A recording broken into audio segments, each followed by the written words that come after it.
What's up, ladies and gentlemen? Omni-sensei here with What If I Was Reborn in Marvel as Doctor Doom? Part 2. If you enjoy this type of content, please, if you see the like button, gently sledgehammer him. Subscribe to the channel if you haven't already done so. Remember to check out the original story linked in the description. Without further ado, let's get into the rise of the Bringer of Doom.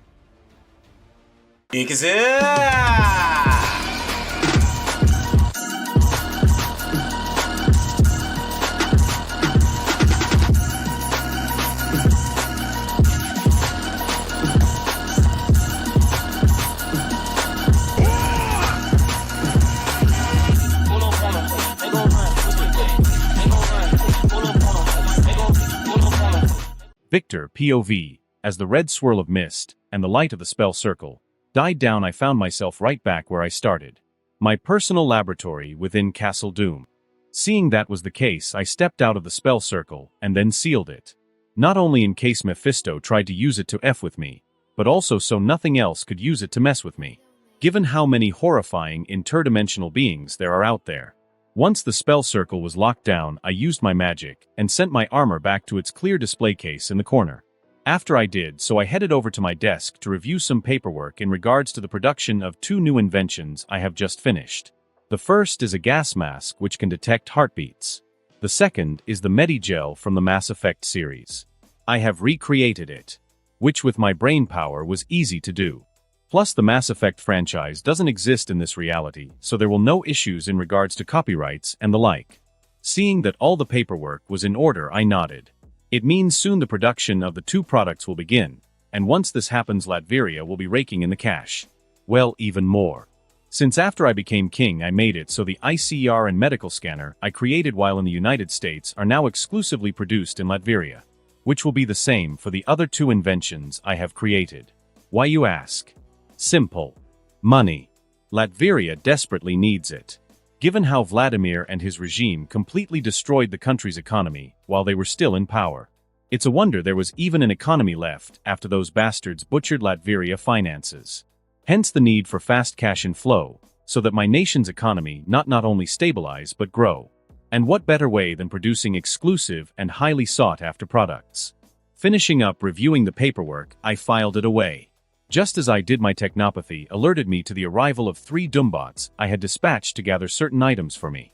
Let's see what they've got. Looking up, I leaned back in my chair as those 3 specific Doombots entered my laboratory.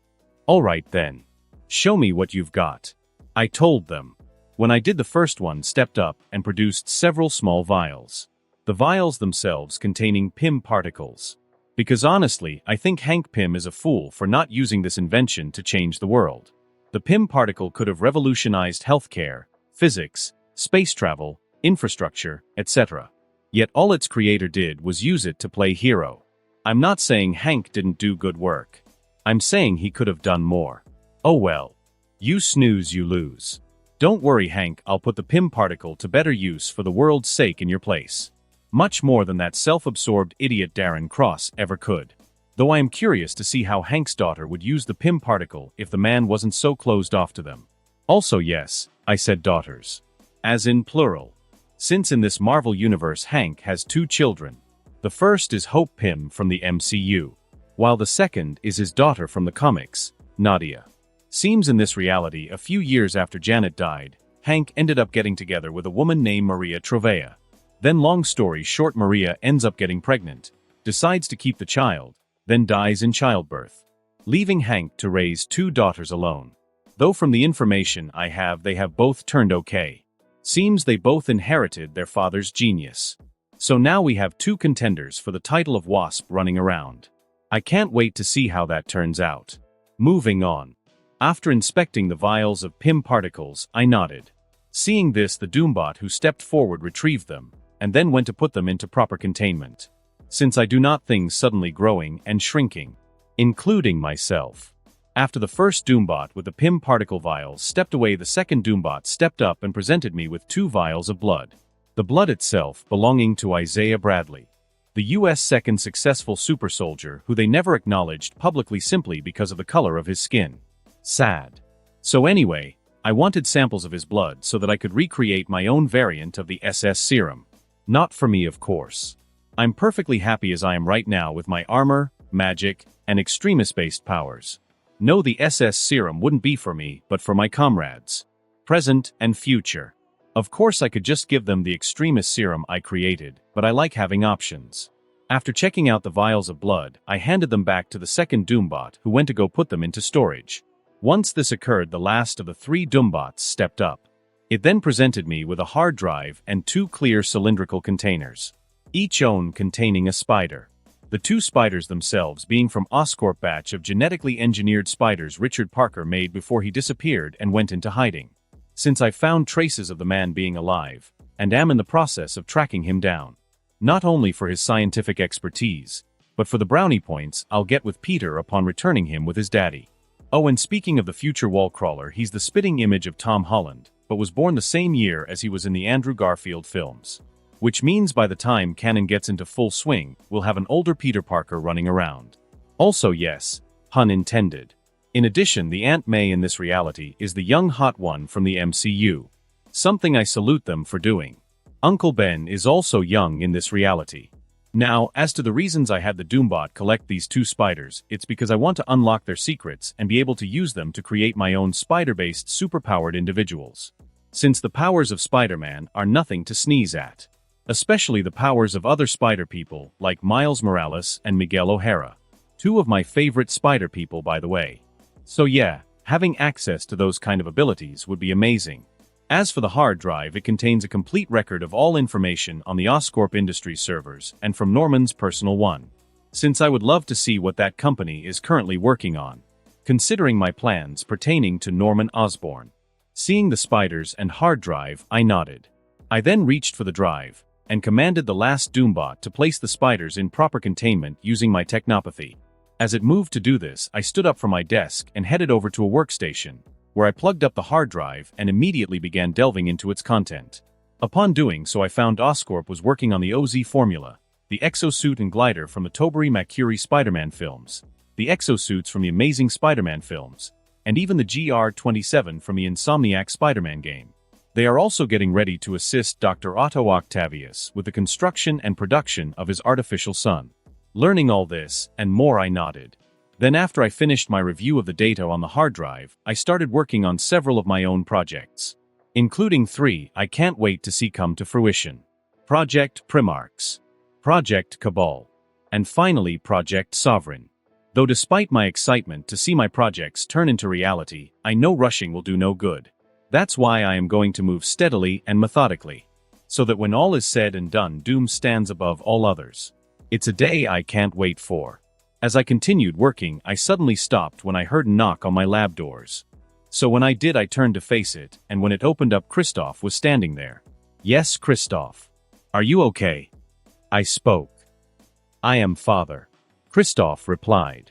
Since he had decided to start calling me that ever since I formally adopted him. I just came to inform you it's time for breakfast. He said. Ah, I see. I replied. Understood. I said. I then stopped working before putting everything in order and then leaving my lab with Christoph. So we could go enjoy a family breakfast. An event I want to be a part of. Which is why I told Christoph, and the others close to me, to come and interrupt me for such things unless the task I'm working on is deathly important. Since I want to spend time with those I care for. I will not become some neglectful man who prioritizes his own interest over his family and friends. I mean, it's not like I'm Reed Richards or Vegeta from the Dragon Ball series. No, I am Victor Werner von Doom. A man who cares. So that is why it's now family time. Arriving in the main dining hall with Christoph, the 2 of us went to take our seats at the table, where Boris was already seated and waiting for us. Since the man is a permanent resident of Castle Doom. Because since he is basically a second father to me, there is no way I'm going to let him live anywhere else. Plus I enjoy his company, and the advice he gives me where certain matters are concerned. He's actually one of my top advisors.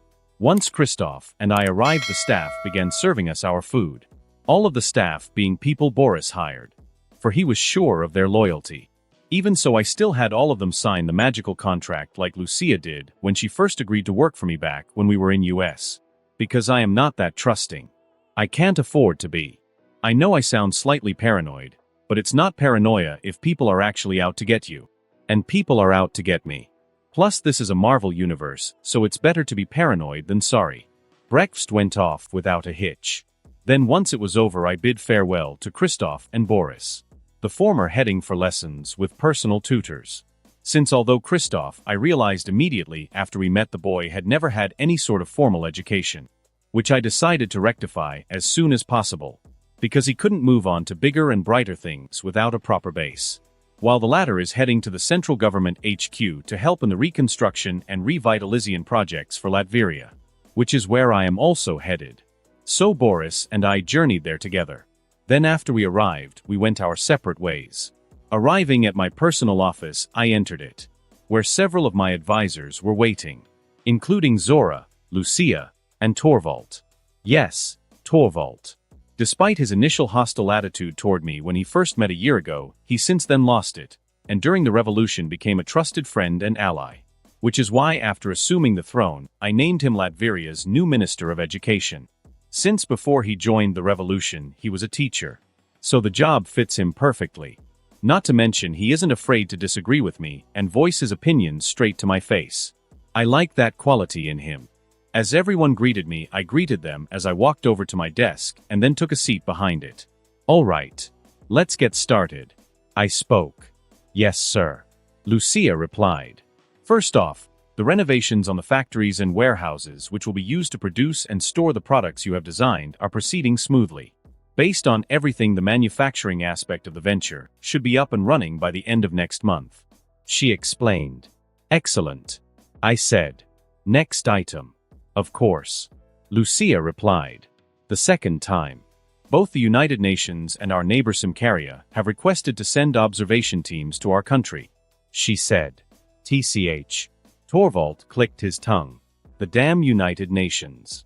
They did nothing while Vladimir and his people ravaged our homeland for years, and now that we have finally taken it back they dare interfere. He passionately spoke. Others in the room agreeing with Torvald. Everyone calm down, please. I too share your outrage at this. I said. Getting all eyes on me. You do, my king? Torvald asked. I nodded my head. I do. But given our nation's current status, antagonizing the United Nations is not something we can afford to do right now. So for now let's play nice. But when the time comes the United Nations will be kissing Latveria and its people's asses. King Victor is right. Zora added. Having a group boasting such large manpower and resources angry at us right now is unacceptable. She explained. Especially when we do not even have a truly functional military force yet. On that note, how is the development of the defense forces going? I asked. Very well, my king. The conversion of the former regime prison camps into military bases and facilities is proceeding smoothly, as well as the revamping of the War College and its curriculum. We are also getting a steady number of recruits signing up. Zora explained. Good. I said. So Torvald, how is your major project coming along? I asked. All well and good. But we're missing key personnel to make the project truly work. He explained. Oh, I know. And don't worry about that. Just leave it to me. I said. The meeting then continued and my advisors and I discussed many other things. Including the fact we would delay the United Nations team visit and instead accept the diplomatic envoy from Simcaria first. Since it would be very disrespectful to our longtime allies if we didn't give them the proper attention they deserved while in our country. They don't need to be competing with no thirsty thoughts. Thus my advisors made notes to set up the Simcaria visit first. They also informed me our embassies worldwide were undergoing the renovations I had requested. Lucia also mentioned she was training new diplomats to replace the old ones. Since all of them were loyal to Vladimir and his regime. After 3 hours past the meeting came to an end. So I let everyone get back to their other business. Save for Lucia, Zora, and Torvald. I asked them to stay behind. Then shortly after I did, Boris arrived. Once this happened, I used my technopathy and locked down my office, activating signal jammers, white noise generators, and any other anti-surveillance device you can think of. I even activated some magical defenses. Since you never know who could be watching or listening. Constant vigilance. Victor, why did you call me here? Boris asked. Yes, my king, what is this? Zora asked. I needed to discuss some matters with you four in private. I replied. First off, the representative Simcaria will be sending to Latveria is Silvija Sablanova. I revealed. The silver sable. Torvald exclaimed. Since sable reputation precedes her. Victor, how do you know this? Boris asked. The machine I showed you all some time ago. I replied. Since I showed Boris and the others my surveillance dome as soon as I completed it. Because I know I have their undying trust and loyalty. Even Torvald's. I knew you said it was for surveillance, but to think it would even allow you to learn information such as that. Torvald mused. Oh Torvald my friend, you have no idea. I said. On that note, thanks to the machine, I also learned elements of the Sokovian armed forces are in the midst of prepping an infiltration mission into Latveria. So they can gather information on us, in order to prepare for a full-scale invasion. I explained. Everyone getting looks of disgust and anger on their faces as soon as I finished speaking. Mirroring my own emotions on the matter. Trust me, I am outraged too. But let that not cloud or view of the situation. For this is an opportunity. I said. How? Torvald asked. You're planning to annex Sokovia and make it an extension of Latveria. Zora spoke. As if reading my mind. Zora my dear, you are correct. I said. Truly Victor, is that your plan? Boris asked me. It is. I replied. Firstly because Sokovia is planning to do the same thing to us. So it's only fair we turn the tables on them. Secondly, Sokovia reminds me a lot of Latveria. A powerful dictator oppressing his people and the rest of the world ignoring their cries. Well, I won't. And I hope you all won't either. I will follow you, Victor. Lucia said. As will I. Zora added. My boy. I trust you. Boris spoke. Well, you're going to do this anyway, so I'll come on willingly instead of being dragged. Torvald said. Thank you all. I said. The five of us then had a quick planning session before I let them all leave my office. Then I got to work. Latveria itself then fell into a comfortable rhythm for over a month. Until the day the diplomatic entourage from Simcaria arrived. Time to meet the fabled Silver Sable. February 18, 2007. Dressed in one of her silver pantsuit, Silvija Sablanova, aka Silver Sable, opened the door of the SUV she was in and stepped out. As she did so, the rest of her diplomatic entourage did the same, getting out of their SUVs. For they had arrived at their destination, Castle Doom, within the country of Latveria, where they would be staying during their diplomatic mission in the country, being hosted by none other than the new king of Latveria himself. And from what Sablanova could find out before arriving, the man who single-handedly changed the course of the Latverian Revolution, Victor Werner von Doom. The moment Sable heard about this arrangement, back in her home country Simcaria before departing for this diplomatic mission, she grew suspicious at Victor's actions. But didn't object, since she wanted to see what his game was. Who are you really, Victor von Doom? Sablanova thought. She was determined to find out. Once all of her people were out of their vehicles, Sablanova began walking towards the castle entrance. Her people following right behind her, including one of the generals who helped Sablanova lead the Wild Pack, a reputable mercenary group she has inherited from her father, and one of her most trusted friends, an African-American man who only goes by the name Romeo, who honestly Sablanova did not want to be here. But after telling her generals what Stefan had requested of her in regards to Latveria, none of them would budge on one of them accompanying her. And Romeo ended up drawing the short straw, so to speak. In no time at all the group reached the front doors of Castle Doom, where they found several individuals waiting for them. One being Victor von Doom himself, dressed in a green suit. Two were females, who Sablanova easily identified as Lucia von Bardas, Latveria new Prime Minister, and Zora Vukovic, Latveria new Minister of Defense. Other than them, there was an old man and a young boy who looked to be about 10 or 11. Along with several robots, which Doom created and called Doombots. Seeing them up close for the first time, Sablanova quickly thought up several ways to defeat the robots under Doom command, along with the man himself and his allies. Eventually Sablanova stopped looking over the group in front of her. When she did, Doom stepped forward, gently took her left hand in his own, brought up to his lips, and then gave it a quick kiss before releasing Sablanova's hand, looking her in her eyes after he did. Greetings, Ms. Sablanova. My name is Victor Werner von Doom, the King of Latveria and your host. For you and your people stay here in my home country. It's a pleasure to meet you, Victor said. Likewise, King Victor. Sablanova replied. And on behalf of myself and my government, I thank you for hosting us during our stay here. My government also appreciates you accepting our request in regards to this diplomatic mission. She spoke. Of course. Victor replied. It was no trouble at all. Especially since I seek to repair the damage the former King Vladimir and his regime did to the relationship between our two countries. For I want us to have a long and fruitful relationship. He explained. Now then, allow me to introduce you. Victor walked back over to his little entourage and began introducing them to Sablanova and the other Simkarians. First we have our Prime Minister, Lucia von Bardas. Victor spoke. Good to meet you all. Lucia said. Next we have our Minister of Defense, Zora Vukovic. Victor said. Greetings. Like Victor, the first hope your visit here will go a long way to repairing the broken relationship between our two countries. Zora spoke. Then finally we have a personal advisor of mine, Boris, and my son Christoph. Victor spoke.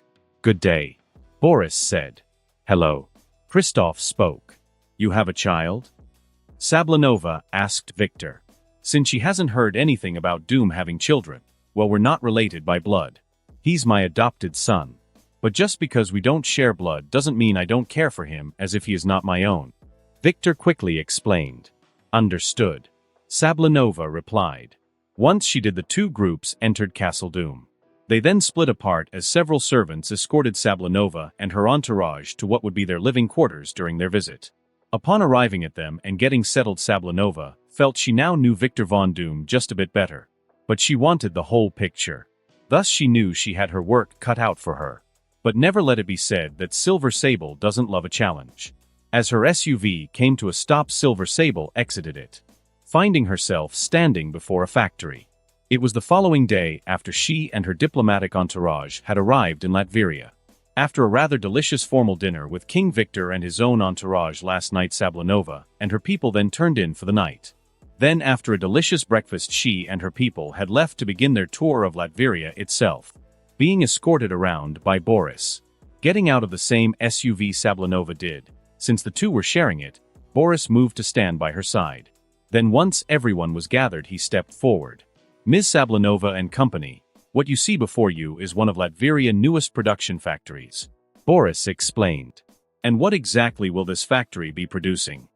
One of the diplomatic entourage asked. One of the inventions King Victor created. Boris replied. Of which there are currently 4. Which he has decided will be made exclusively in Latveria. He said. Can we go and take a look at the factory itself? Sablanova asked. Yes, of course. Just follow me. Boris said. He then started walking towards the factory, Sablanova and her people following right behind him. In no time at all their group reached the factory itself. Once they did, the Dumbots guarding it allowed them entry. As Sablanova did, she immediately began looking around and making observations, including the smiles on the workers' faces, and the concentration they were putting towards their tasks.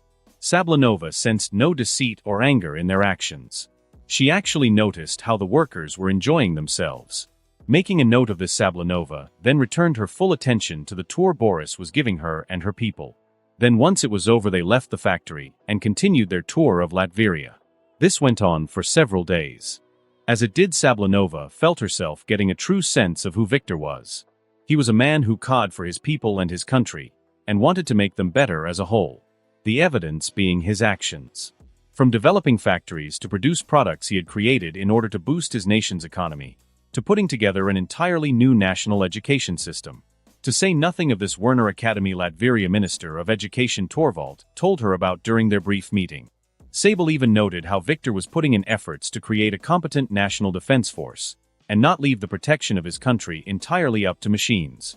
While Sablanova took no issues with machines, she would never rely on them solely for protection, since there is no better weapon than the human body itself, in her opinion. Moving on. Before Sable knew it, 2 weeks had gone by and his diplomatic mission in Latveria was reaching its end. As she sat in the guest room in Castle Doom, she had been provided with Sable typed out a clear report for her own government officials to review once she retired home. While she also organized her own thoughts regarding Latveria and found the right words to say to King Stefan in person. Eventually Sable stopped doing these two things. She then got ready to turn in for the night. only to hear a knock on her door. "Yes, who is it?" Sable asked. No to get no answer. Thus she got up and went over to open the door, only for her years of instincts and training to kick in at the last minute before she could. Once more, "Who is it?" Sable asked, only to get no response again. This only made the bad feeling she was experiencing grow worse. Thus Sable moved over to her suitcase. But before she could reach it, her room door swung open and two men rushed inside, slamming it shut behind them. Out of the corner of her eye, Sable noticed them. She then jumped, putting distance between the three of them, only to then find herself staring down the barrel of a gun, equipped with a silencer, held in the hands of one of the men who had just forced their way into her room. Men Sable recognized as members of her own diplomatic entourage, shocking her. But before Sable had time to even process this, a figure suddenly appeared out of thin air between her and the two men, who Sable immediately recognized. It was Victor, wearing his armor. And although Sable was not facing him, she could tell Doom was pissed. Which was true. In fact, he was freaking livid. Third person, POV, staring at the two men before him. Victor wanted to ground them into dust and make them beg for death. For they not only had the audacity to attack someone under his protection, but to do so in his home. They had crossed a line none should ever cross. Now they were about to face the consequences of their actions. Raising his left hand in the men's direction, Victor telekinetically pulled the pistol equipped with a silencer out of the hands of the man who was holding it, pulling it into his own. Once he had the gun in his grip, Doom squeezed without any hesitation, destroying the weapon in an instant. Then as he dropped it to the ground, he used his telekinesis to grab hold of the two men and slightly lift them up into the air. Victor then telekinetically snapped both men's arms and legs. Then before they could even scream because of the pain he had just inflicted them, Victor put them to sleep using his telepathy. Once he did this, the door to Sable room opened up and two Doombots entered it. Victor having used his technopathy to call them inside. As the Doombots reached the two unconscious men, Victor placed them in the robot's grasps. "Take them to the dungeon," Victor ordered. He got confirmation from the two Doombots, who then carried the two men away. Once they out of the room, Doom turned around to face Sable, getting a nice view of all she had to offer, since she was wearing a gray nightgown. Moving on. "Ms. Sablanova, are you okay?" Doom asked. "Yes, I am," Sable replied. "Also, thank you for your assistance." "No thanks is necessary, for you are a guest in my home and thus under my protection," Doom retorted. "And do not worry about the rest of your entourage, for before I came to your assistance, I dispatched Doombots to attend to them," he explained, along with bots to protect Christoph and Boris. Especially since Victor had no idea if any more members of the Simcaria entourage were not what they appeared. That's why as soon as one of the security measures he has installed throughout the castle had alerted him to Sable's predicament, he put his entire home on lockdown. Because one incident was already enough, and Victor was not going to have another. "I see," Sable replied. "Then you have my gratitude," she said, "as well as my apologies. I did not mean to bring strife into your home, nor your country. As I have just said, you have no reason to apologize, Ms. Sablanova," Victor said. "I can reasonably conclude this incident is not of your making, and that you are just a victim in it. So you are not to blame for this. Know that honor belongs to another, who Victor will make wish they were dead the moment he got his hands on them. But first he must deal with the immediate issues before him, namely the enemies in his castle." "Excuse me," Victor said. He then left Sable's room, and closed the door behind him as he did, namely so she could get properly dressed, but also so he could begin dealing with the rats infesting his home. Moving with no hesitation in his steps, Victor quickly arrived in the palace's throne room. He then moved to take a seat on his throne, and clasped his hands together in front of him, beginning to wait as his Doombots escorted everyone he wanted to see to the throne room, including Silver Sable, who although Victor had left alone, was still being monitored by the security measures of the castle and a Doombot, just to be on the safe side. Because even though he had seen no deception in Silver Sable's actions, nor in her thoughts when he telepathically scanned her mind a few moments ago, he wanted to err on the side of caution. For no one will fool Doom more than once, if they even get a chance to fool him at all. 20 minutes passed, before all those Victor wanted to see were assembled in the throne room, having been escorted there by his Doombots, which was the entirety of the rest of the Simcarian diplomatic party, including Sable. Once everyone was there, Doom didn't hesitate and used his telepathy to delve into each of their minds. In doing so, finding one more hostile individual, like the two men from earlier. A young female aide, who was doing her best to look and act scared. But her thoughts betrayed her. Literally. Since the woman was already planning to go through with some sort of contingency plan as soon as she left the throne room, and simply kill Sable before taking herself out. Using the cyanide capsule embedded in one of her teeth. A good plan. But in front of Dr. Doom, it was less than nothing. Using his telepathy, Victor quickly knocked out the hostile woman. As she fell to the ground, the rest of the Simkarian entourage turned in her direction. They then got ready to move to her aid, before Victor spoke up. "Halt," he said, drawing all eyes to him.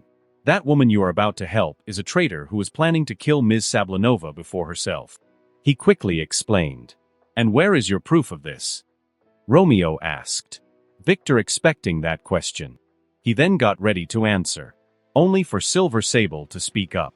"Romeo, there is no need to doubt Victor," she said. "He just saved my life, and protected me from two of our own. The ones who are missing right now. I trust him. So if he says the girl is a traitor and a danger, then I for one believe him." Slightly surprising Victor. Since he not think Silver Sable would defend him so easily. But sometimes it pays to be wrong. Hearing Sable speak, the others in the entourage stood down. Even Romeo. Showing Victor just how much respect and trust Sable received from her comrades. He liked that. It also made him like her even more. "Your confidence where this matter is concerned is appreciated, Ms. Sablanova." Victor spoke up. "Now then, take her away." He ordered his Doombots, pointing to the unconscious woman. So they did as instructed and took her away. Victor making sure to instruct his Doombots using his technopathy to remove the woman's cyanide, and search her in case she had any other methods to suicide. He also ordered the same for the two other prisoners. Then once he did that, Victor began promptly explaining what had occurred earlier in regards to Sable. How he intervened and saved her from would-be assassins. Hearing the story, the remaining members of the Simkarian entourage were filled with anger. Romeo in particular. "Now you see why I instructed my Doombots to bring you all before me," Victor said. Once he finished telling the story. "And to that end, until I know what exactly is going on here, none of you will be leaving the throne room," he said. "Except for Ms. Sablanova, who will accompany me as I interrogate the prisoners." "What? But they're Simkarian citizens." A member of the entourage spoke up. "You can't simply just interrogate them."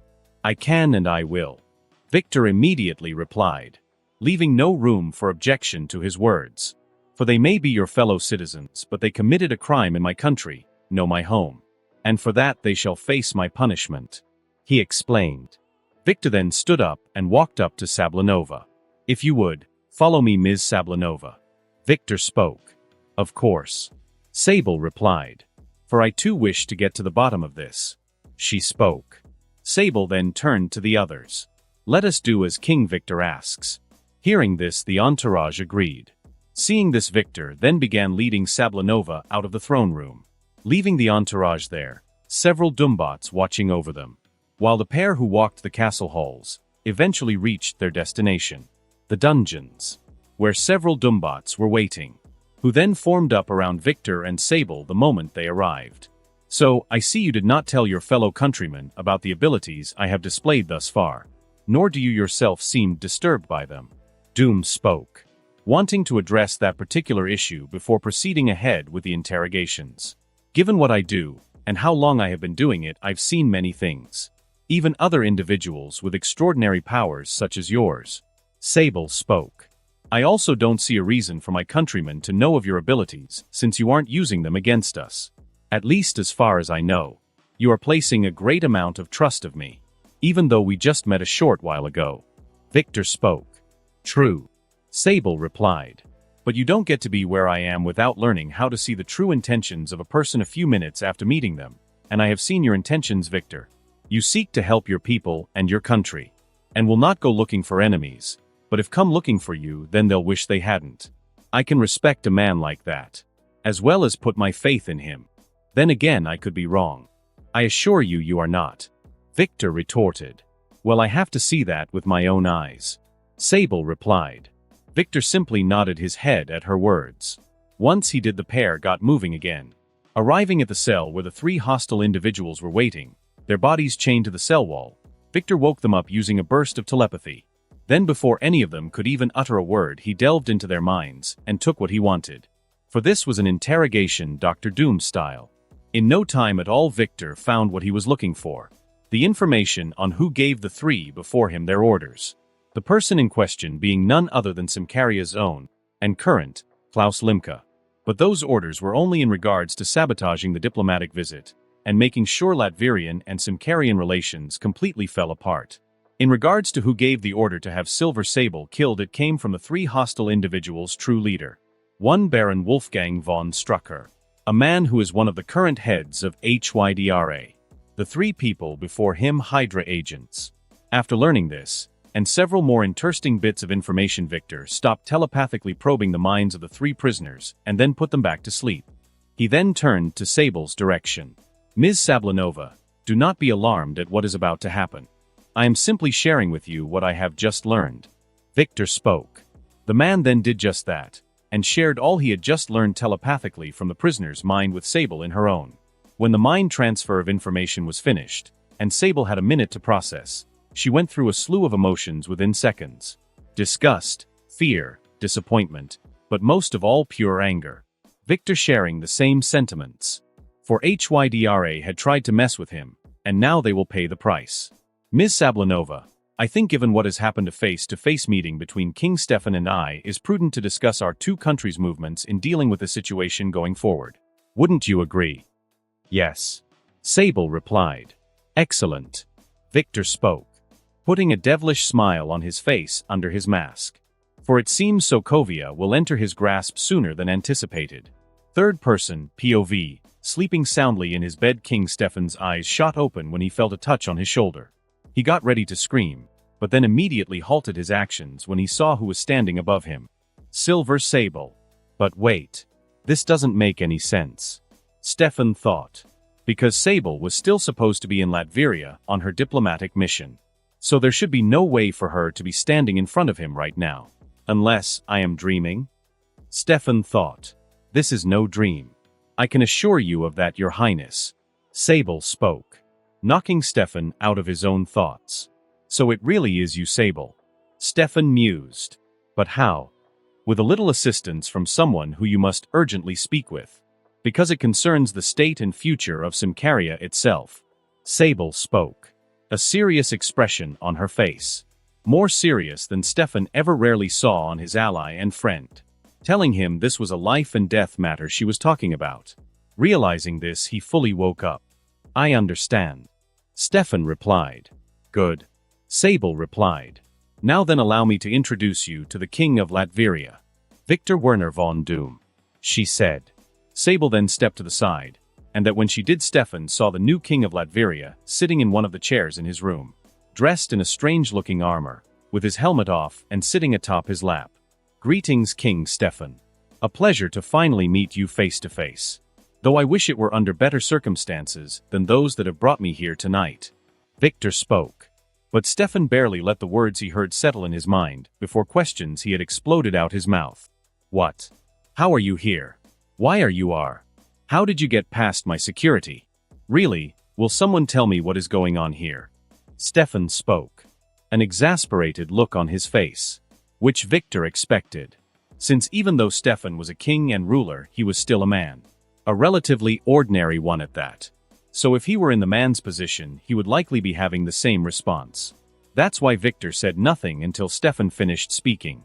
Once his fellow monarch did, Victor started talking once more. To answer some of your questions, King Stefan, it is as Ms. Sablinova said earlier. I am here tonight to discuss an important matter that concerns the current state and future of both our countries. And as for your other questions as how we got here and got past your security, let's just say I am a man of many talents and leave it at that for now. Victor said. Now then, let us begin. He said. Then before Stefan could even utter another word, Victor telepathically transferred all pertinent information he wanted to convey directly into King Stefan's mind. From the attempted assassination attempt against Sablinova back at Castle Doom in Latveria, to how he intervened and stopped it, to how his Prime Minister Klaus Limke was involved. Though just like with Sable earlier, Victor didn't give King Stefan any knowledge pertaining to Hydra's part in this plan, nor about Baron von Strucker, since he needed to be very careful about who he told about Hydra at this point in time, given he did not yet have all he needed to crush that disgusting cult in one blow. So in regards to them, he was playing a bit of a long game. That is until Victor had all he needed to wipe them from the face of the earth. Then once he did, all bets were off. Though in regards to Strucker, that would not be the case, since the man is most definitely going to pay for thinking he can harm Latveria. For as the country ruler, Victor is not about to let that shit slide. In under a minute, the telepathic transfer was complete. When it was, Stefan got a furious expression on his face. "Limka," he growled. The king then took a moment to rein in his anger before he focused his gaze on Victor. "Thank you for bringing this to my attention, King Victor. It was no trouble at all," Victor replied. "After all, Latveria and Symkaria have been allies for years, despite how Vladimir and his regime sullied that bond. Even so, you didn't break off ties with my nation, and even gave us a chance to show you that we have changed. So in that regard, I refer to the old saying, one good turn deserves another," he spoke. "And on that note, let us keep strengthening our renewed friendship by dealing with this Limka matter together. I already have a plan. So what say you, King Stefan?" "I say, you have yourself a deal," Stefan replied.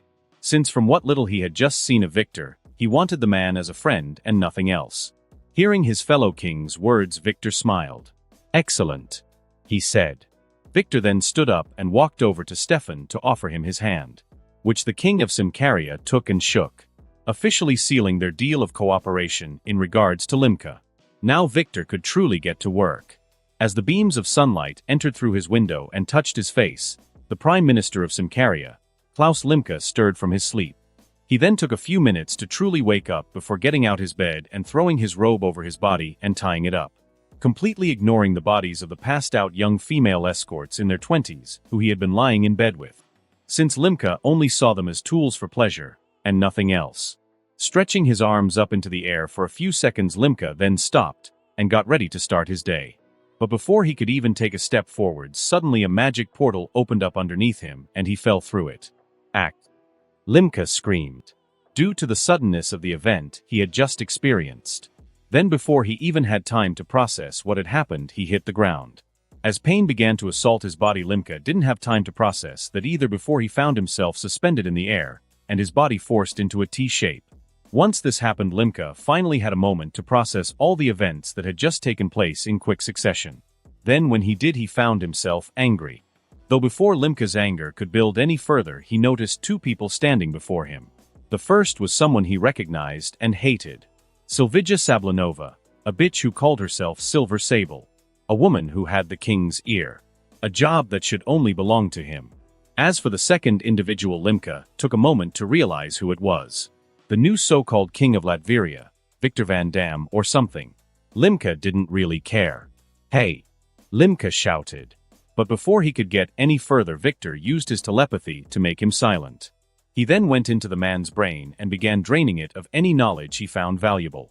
In doing so, Victor found out how truly disgusting Klaus Limka was. From sleeping with underage girls, to facilitating the sale of weapons and drugs not only with his own country but internationally to other third-world countries, to planning the death of Symkaria's former King Philip. Also, he could turn Stefan into his perfect little puppet as he assumed the throne. Now Victor might be a bastard, but at least he had certain lines he would never cross. But it seems Klaus Limka had no such lines, making knowing what was going to happen to him after all was said and done all the more satisfying for Victor. Disregarding the disgusting and depraved things Victor found while looking through Klaus Limka's mind, he also found exactly the information he was looking for. His relationship in regards to Wolfgang von Strucker and Sokovia. Turns out Klaus was one of the three heads of a major drug and arms trafficking ring. The other two heads being von Strucker and the tyrannical ruler of Sokovia, General Kamil Novity. The weapons and drugs themselves were manufactured in Sokovia, then sent to Symkaria where distribution would take place. Latveria's role in the whole operation being nothing more than a waypoint for the goods themselves, given how unstable the country was in the past.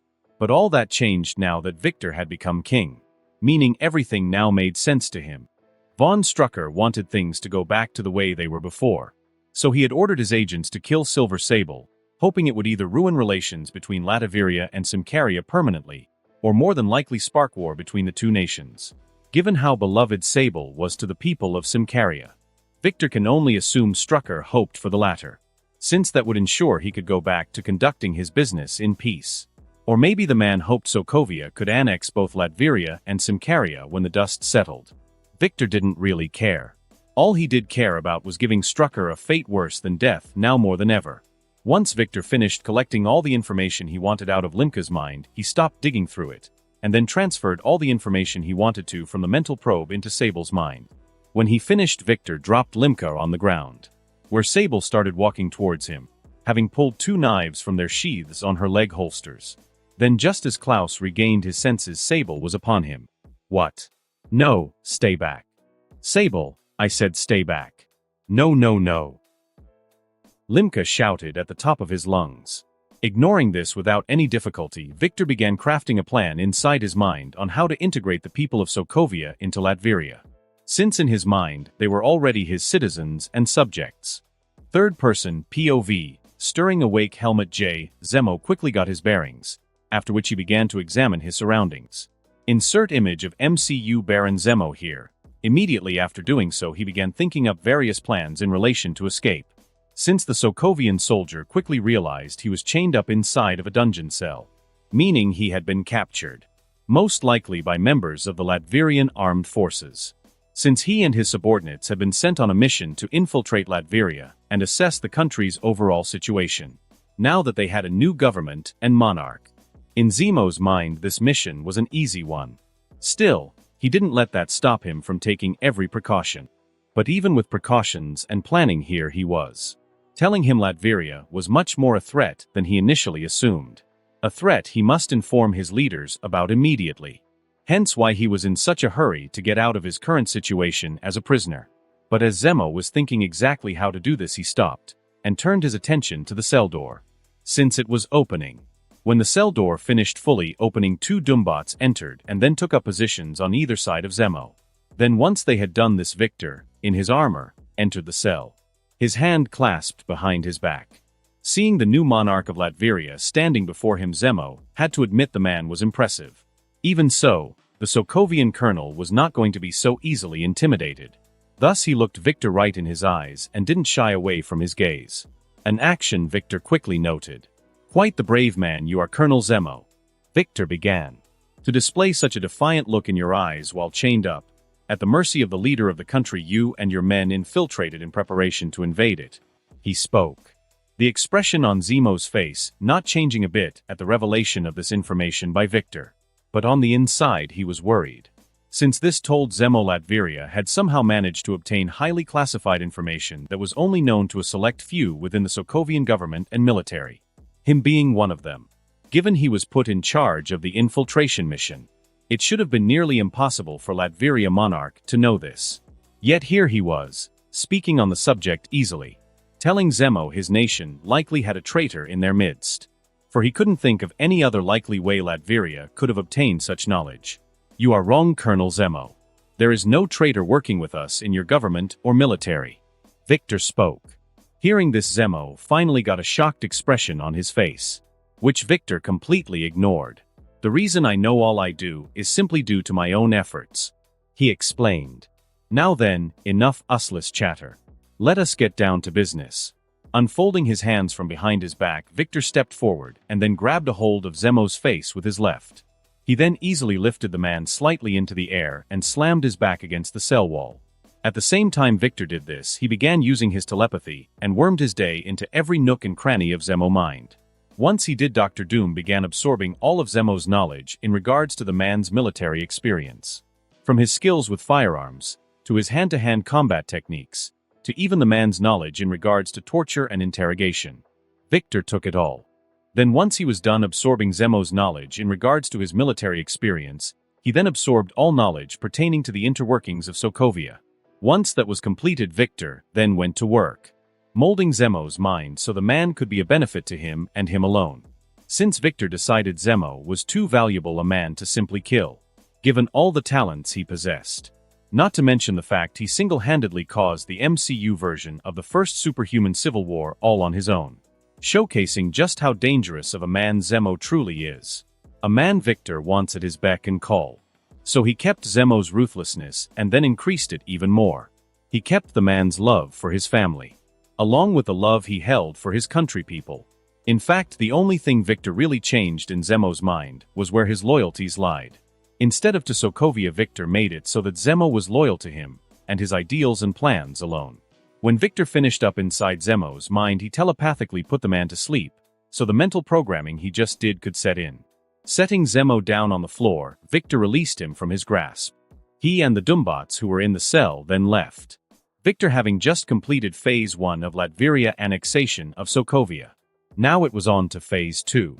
March 5, 2007, Sokovia, Novigrad. Sitting in his private office, behind his desk in his chair, General/Dictator Kamil Navati had an angry expression on his face, due to the information he was reading off the papers in his grasp, which was an intelligence report he had just received from one of his undercover agents in Simkaria, stating that the crimes of Prime Minister Limka had been discovered by King Stefan and those loyal to him. As such, the man had been arrested, and it seems all those related to his illegal dealings were being rounded up as well, along with all their belongings, including the shipments of drugs and guns Navati and his associates in Sokovia had sent Limka and the rest in Simkaria. Shit! Navati shouted, slamming his fists down on his desk. Since not only did he just learn he lost a huge amount of money, but that Simkaria now has evidence Sokovia was involving itself in their affairs. Because the general knew how spineless Limka was. That little bastard is likely telling them everything as we speak, Kamil thought, knowing the Simkarians would soon be pestering him. And if that wasn't bad enough, so would the Latvians. Since just before Navati received the news regarding Limka, he got a report from the leader of the team he assigned on an infiltration and assessment mission of Latveria, of which he was apparently the only survivor, given the rest of his unit was wiped out by the robots created by Latveria new leader and king. An outcome Navati couldn't have even fathomed. But given the report was coming from Helmut Jabe Zemo, a man who has served under him for many years, General Kamil knew the description of events to be true. For Zemo was not a man to embellish, or one to flee unless the situation was extremely dire. Which it definitely was. Given the medical report on Zemo, Navati got along with the colonel's after-action report on the Latveria operation. So now 2 countries would be out for Sokovia blood. But Navati was not going to simply sit by and let those weak nations try and destroy everything he had built. Everything he had strived and fought for. No matter what anyone said. Not even Baron Strucker. No one will take what is mine. Navati spoke. He then called for his advisors and told them to schedule a meeting between him and his FOP military personnel. For he was going to show Latveria and Simkaria the true might of Sokovia. Victor, POV. Sitting within my personal lab within Castle Doom, I leaned back in my chair and simply watched as Kamil Navati ranted and raved upon a holographic screen, courtesy of a video feed I was receiving from a bug I planted in the man's office. The man talked about the greatness of his rule and the might of Sokovia. Blah blah blah. I tuned out the man's ranting until I heard him, in not so many words, declare war on both Latveria and Simkaria, making me smile. Since that means everything was going according to plan. Navati still has absolutely no idea he's being strung along. So with this Phase 2 of the Sokovian annexation plan has been completed. Now it's time for Phase 3. The funnest part in my opinion. Blowing shit up. Time for Kamil Navati to learn what happens when you mess with Dr. Doom. March 25, 2007. Sokovia. Asterisk boom. Boom. Boom. Asterisk fall back. Fall back. Retreat. Save me. Someone. Advanced. For Latveria/Simkaria. These cries and other noises, such as bomb blasts and gunfire, rang out through the air itself being filled with smoke, and several legions of flying Doombots, who were working to utterly decimate the Sokovian forces, right alongside members of the reformed Latvian Defense Force and members of the Wild Pack from Simkaria. Since 2 weeks ago, the countries of Latveria and Simkaria had launched a combined offensive military campaign against Sokovia. Upon both countries' highest officials learning how much of a hand the leader of Sokovia, General Kamil Navati, had been damaging them behind the scenes, including the arrangement he had with former Simkarian Prime Minister Klaus Limka to traffic firearms and drugs through both their nations' borders. When this was revealed, people began crying out for blood. Which is exactly what they got. All courtesy of Dr. Doom. Victor having already created a plan to conquer and annex Sokovia. Having worked out all the details of undertaking the endeavor with King Stefan and Silver Sable behind the scenes before it was revealed to the rest of both their governments. Now said plan was underway, and it was going smoothly. Supported by Doombots, members of the LDF and the Wild Pack had been taking and securing the nation of Sokovia piece by piece. Their enemies unable to match them. Specifically, they were unable to match the Doombots Victor had sent out, who were easily keeping the Latverian and Simkarian solidars alive, while decimating the Sokovian forces' numbers. Really, for Sokovia, it was a losing battle, in more ways than one. Since while the combined offensive campaign had been sweeping across Sokovia, those a part of it had been rendering aid and assistance to the civilian populace of the nation, giving them food, clean drinking water, and medicine. Much more than Novity, and those that followed him, did. Thus the people had slowly began siding with the invasion force, aiding them any way they could. Thus Sokovia's future had already been decided, even by those who couldn't, or rather refused, to see it. April 7, 2007. Sokovia, Novi Grad, no. This is impossible. Kamil Novity thought. Sitting in his personal office, within a military bunker located within the city of Novi Grad. The place he, and the other high government officials, had moved to after they realized the war against the combined Latverian/Simkarian forces was not going in their favor. Damn it! Novity shouted, slamming his right fist atop his desk. Right after he did, someone knocked on his door. What? Novity shouted at the door in anger. General, there has just been an important development. You're needed in the war room immediately. The person on the other side of the door replied. Understood. Novity retorted. He then walked over to his office door and opened it, revealing none other than Zemo, dressed in his full military fatigues, waiting outside and standing at perfect attention. Since after returning from his infiltration mission in Latveria, and recovering from his injuries he had sustained during the mission, Novity had decided to induct Zemo into his inner circle. Closing his office door behind him, Novity started walking, Zemo following in step behind him. The two men reaching the war room a few minutes later. Once they did, Novity stepped up and pushed open the doors to the room, getting a shocked expression on his face a second later. Since when Novity opened the doors to the war room, he was greeted by the sight of all his top officials, seated around the room's circular table, dead. Bullets having been put in all of their heads. Novity only took a second to recover from his shock. However, before he could do anything else, a hole appeared in his head, and the light faded from his eyes. The hole in question having been made by a bullet, courtesy of a gun equipped with a silencer, wielded by none other than Zemo. Falling forward, Novity's head slammed into the edge of the war room table. Yet this didn't faze Zemo in the slightest. He simply continued staring at Novity, a blank expression on his face. Listen well, Kamil Novity. This is the fate of all those who dare incur the full wrath of Dr. Doom. Zemo whispered. He then put his gun away and closed the war room doors, so he could handle some business. All in service to his glorious leader, Victor von Doom. A man who was on his way to truly changing the world.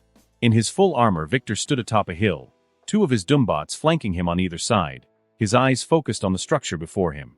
The HYDRA research base, run by Baron Wolfgang von Strucker, one of Hydra's highest leaders, and the man who established the research base in the first place. He is also a man who saw fit to try and lay his hands upon what Victor holds dear. Now he will pay the price for his actions. Using his technopathy, Victor made sure all the Doombots he had brought with him for this raid/execution mission were all in position. Finding out they were, he did a curt nod. Victor then got ready to move out, only to stop when he was contacted by Zora. Yes, Zora. Victor said. Forgive me for disturbing you, my king, but you told me to inform you when Zemo contacted me. He has. Zora explained. Her and Lucia knowing exactly what Victor had done to get Zemo on their side. Neither woman having a problem with it.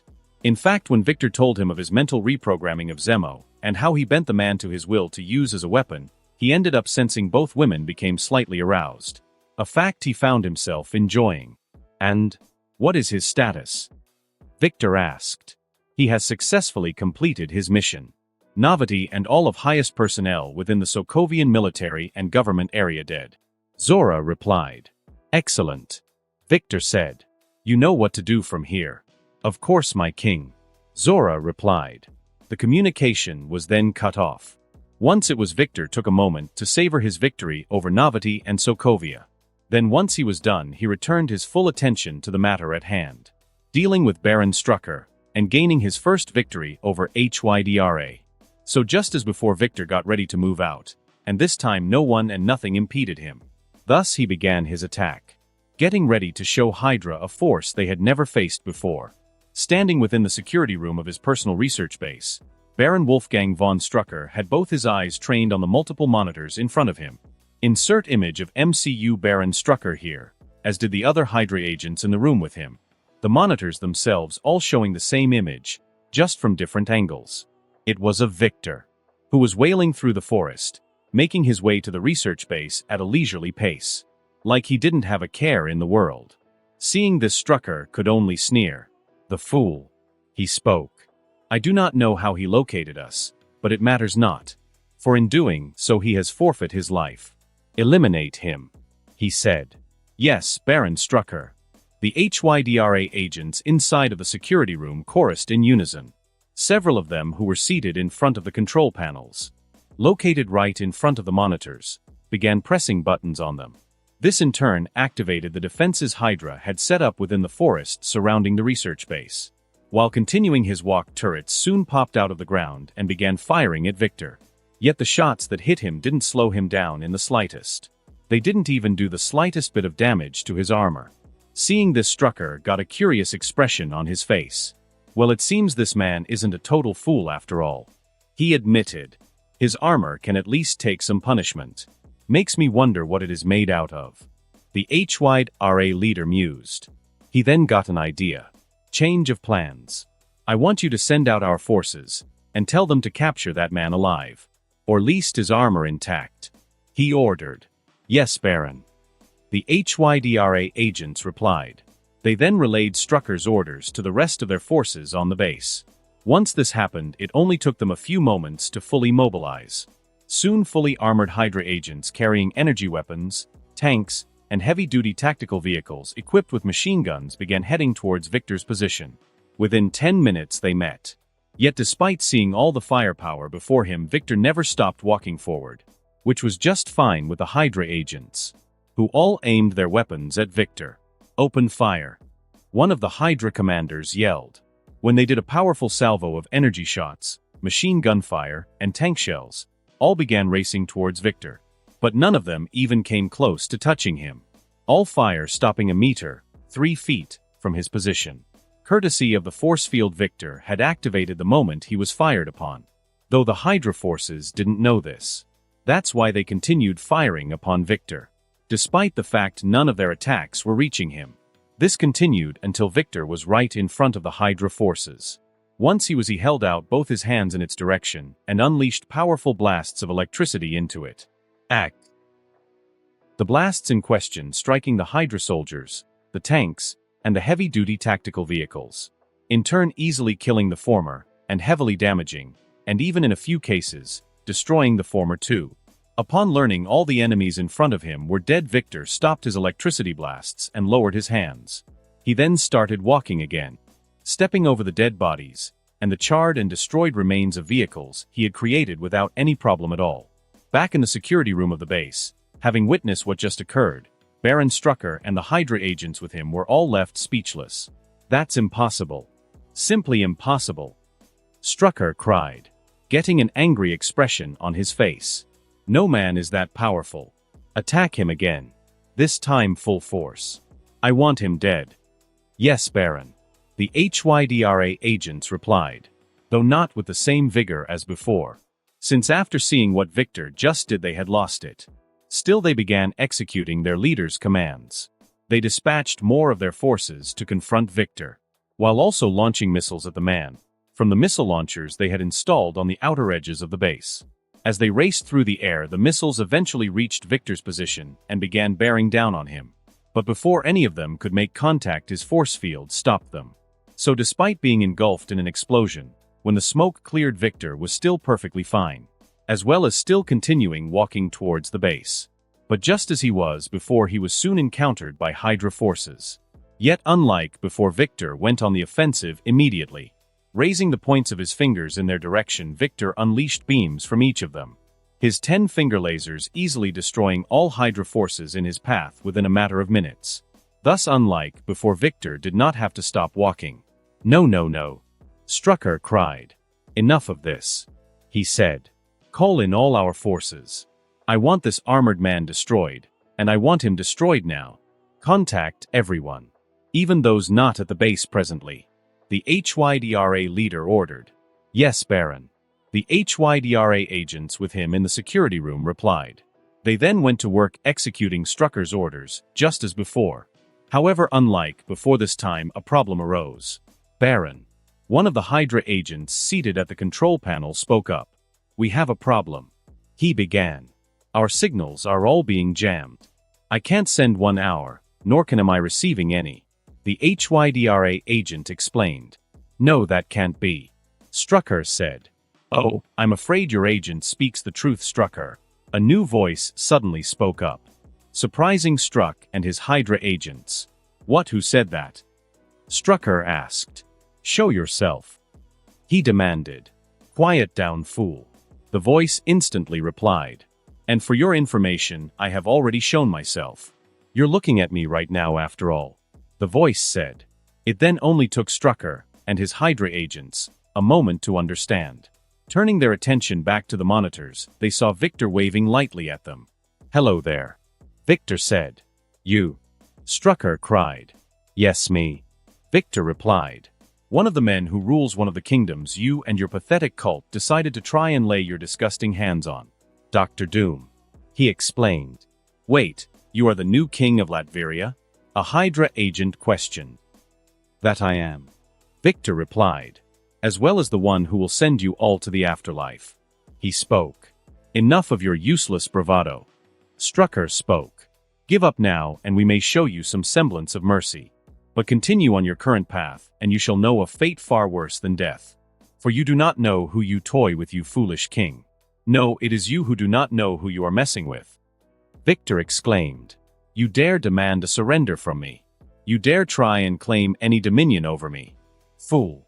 I am as far above you as a cockroach. I am Doom," he shouted. "And now you will know my wrath."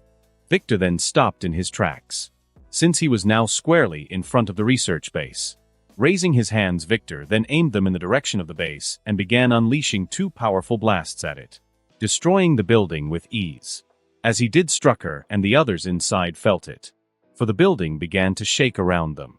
"Get me out of here," Strucker shouted. "Yes, Baron," the HYDRA agents replied. They then formed a protective circle around Strucker, and the group left the security room. Once they did, they began moving through the halls of the research base towards one of the many secret escape tunnels Strucker had installed when he had the base constructed.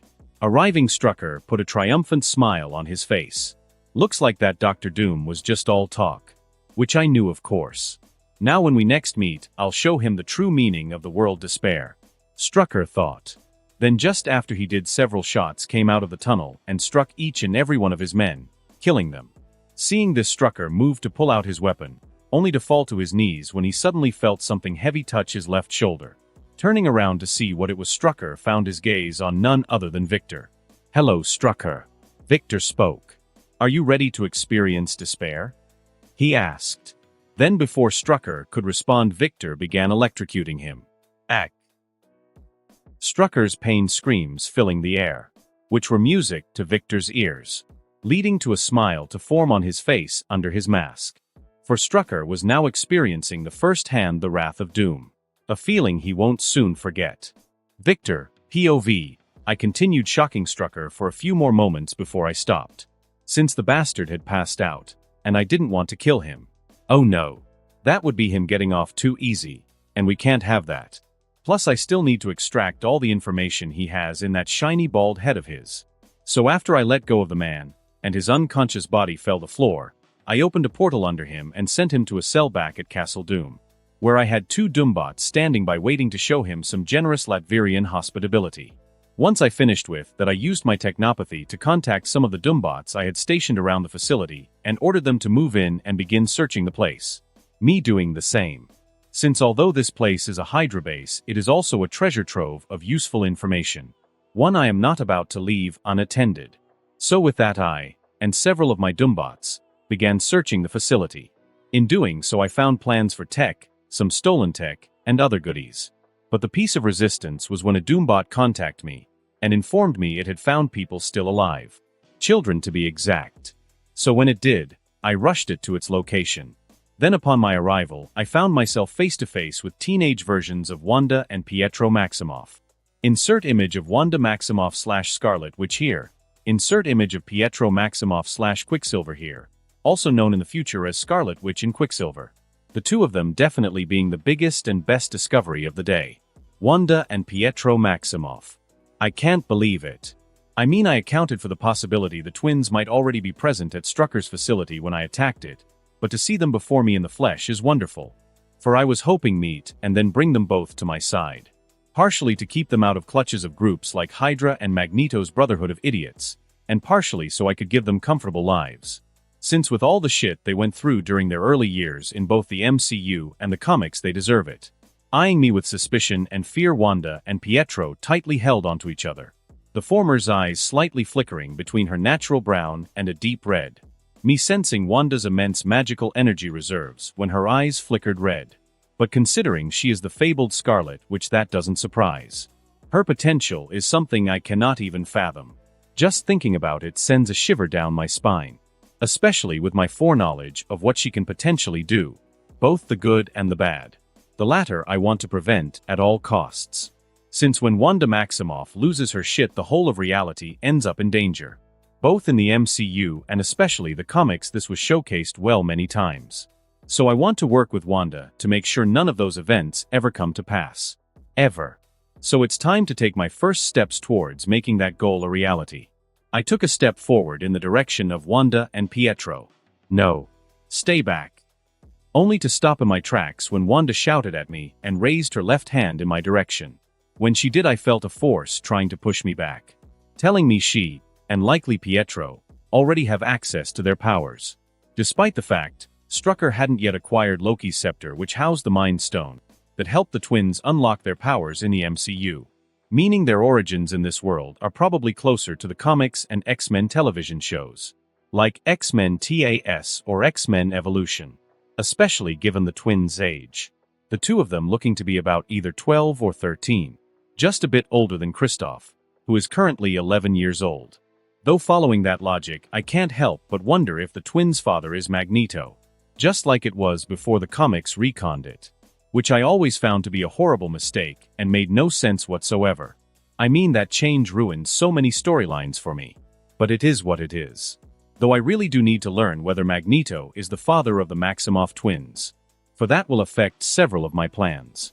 Listening to Wanda, I stopped in my tracks.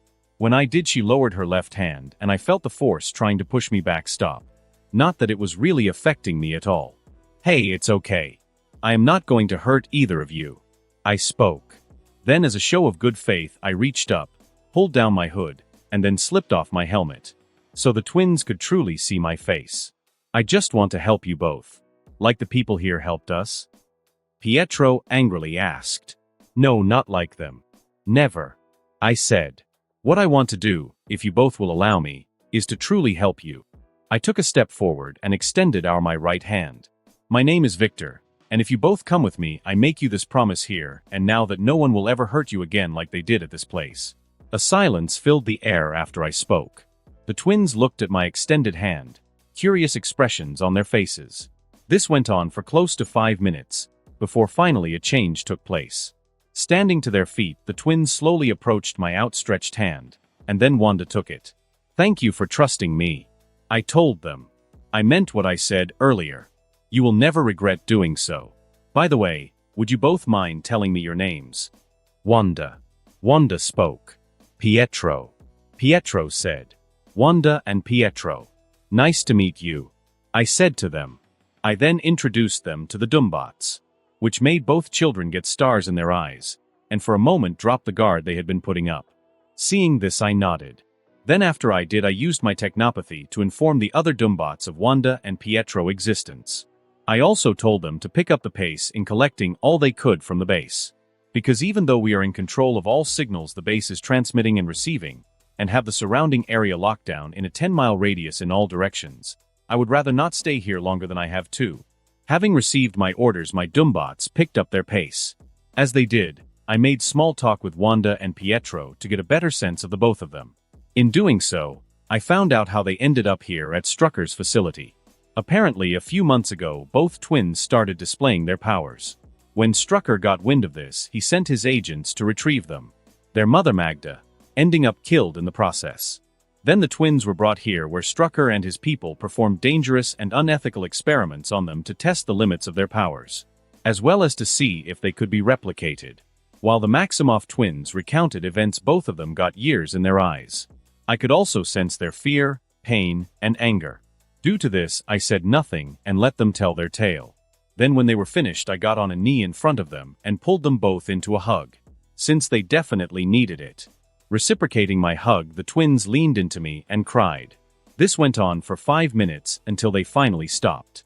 When they did, I pulled away, and then gently patted them both atop their heads. You children have been very brave. Braver than others your age should have to be. But it's all right now. For I am here. I spoke. Also, what of your father? Since during the twins' entire story, they never once mentioned him. We never met him. Wanda said. Yeah. Pietro added. Our mom told us he died before we were born. He explained. I see. I replied. Though that just gives more credence to the idea that the twins are magneto-biological children in this world. Though without a DNA test, I can't be sure. Better get one of those pronto. I also need to look out for Lorna Dane. Since if old Buckethead sired Wanda and Pietro, then it's a good chance Polaris is walking around this Marvel universe somewhere. As I thought on the matter, I was interrupted as my Doombots contacted me, informing me they had finished acquiring anything of value in the base. They had also set the explosive charges I provided them at the base's key structural points. For I am not letting this place continue to stand in what is already essentially Greater Latveria. Replying using my technopathy, I instructed all the Doombots to gather at the front entrance of the base.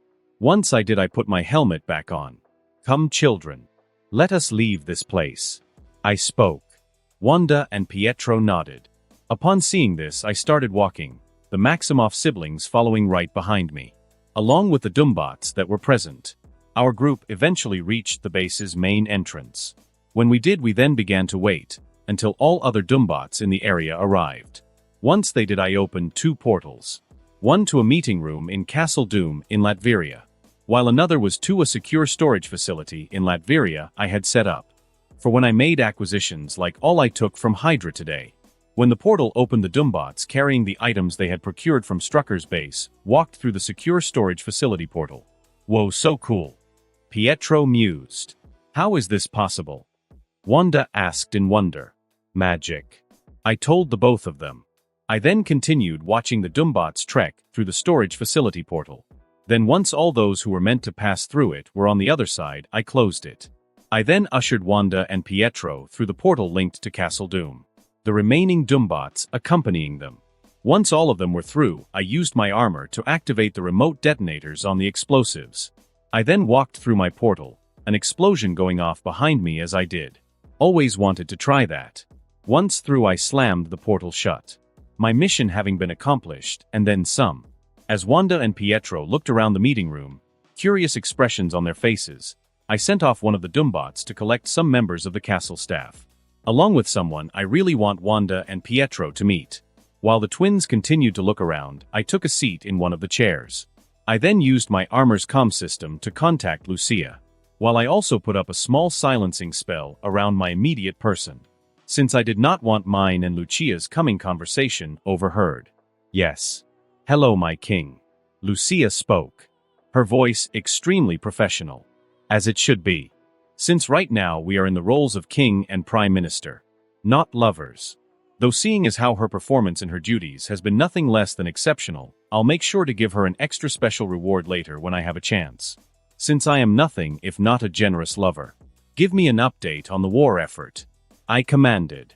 Yes. Of course. Lucia replied. Currently our, and the Simcarian, forces have taken control of 70% of Sokovia. The remaining 30% of the nation estimated to be under our control by the end of the month, in a large part due to Zemo's efforts. On that note, I wish to inform you that Zemo successfully made his escape. He and his family reached the extraction point without encountering any issues, and are now en route to Latveria as we speak. She explained. Most excellent. I replied. On all accounts, Zemo has just proven himself to be the asset I knew he could. Having taken out Novity and his loyalist followers, who were the government of Sokovia in every sense of the word. Now with them gone, the country is firmly within my grasp. Especially with there now being no Hydra in the country to interfere. Though since I have taken out Strucker, I know those tentacle cult bastards won't stay idle for long. Which is why Sokovia must be secured before they make any sort of move in regards to Strucker. Lucia, I've decided to send another legion of Doombots to Sokovia. And I want the former country firmly under our control in 2 weeks. Not by the end of the month. I spoke. Yes, my king. Lucia replied. I'll coordinate with Minister Zora, the Simkarians, and our forces in country and make it happen. She spoke. Good. I said. Now then, what news do you have for me in relation to our other ongoing matters? I asked. Since although Latveria is fighting a war, it does not mean all of our attention is focused solely on that matter. That would just be horribly irresponsible. First, the factories set to produce the products you created have been successfully restored and are now operational. Currently their workforces are being trained, and all the ones currently active have begun production. Secondly, several orders have already been placed with us in regards to the Medigel and gas mask. Mostly from countries belonging to the European Union and in South America. But both South Korea and Canada have also placed orders with us. All of them have also already sent some form of advanced payment, which is being distributed to the various governmental departments and programs you have created, as we speak, just as you instructed to happen. Lucia explained. Good. I said. The money has finally started to trickle in, and now that I'll make sure it doesn't stop. Yes, it is. Lucia agreed. Now then on to the third matter. The construction of the Werner Academy has finally been completed. Fourth, the reconstructions of our various embassies abroad has also been completed. Fifth, the United Nations is strongly recommending you come and attend the next General Assembly meeting, which will take place during the beginning of June. She explained. My brow twitching at what Lucia just informed me about with regard to the United Nations. Me knowing strongly recommending is their way of saying come speak to them or else. If I do attend the General Assembly meeting at the United Nations at the beginning of June, what kind of backlash could we expect? I asked. Since I have no time to dance around this annoying topic. At best, various sanctions. At worst, they could disavow your monarchy and declare the government you've created a rogue state. This it would give them cause to send in their peacekeeping forces if they saw fit. Lucia explained.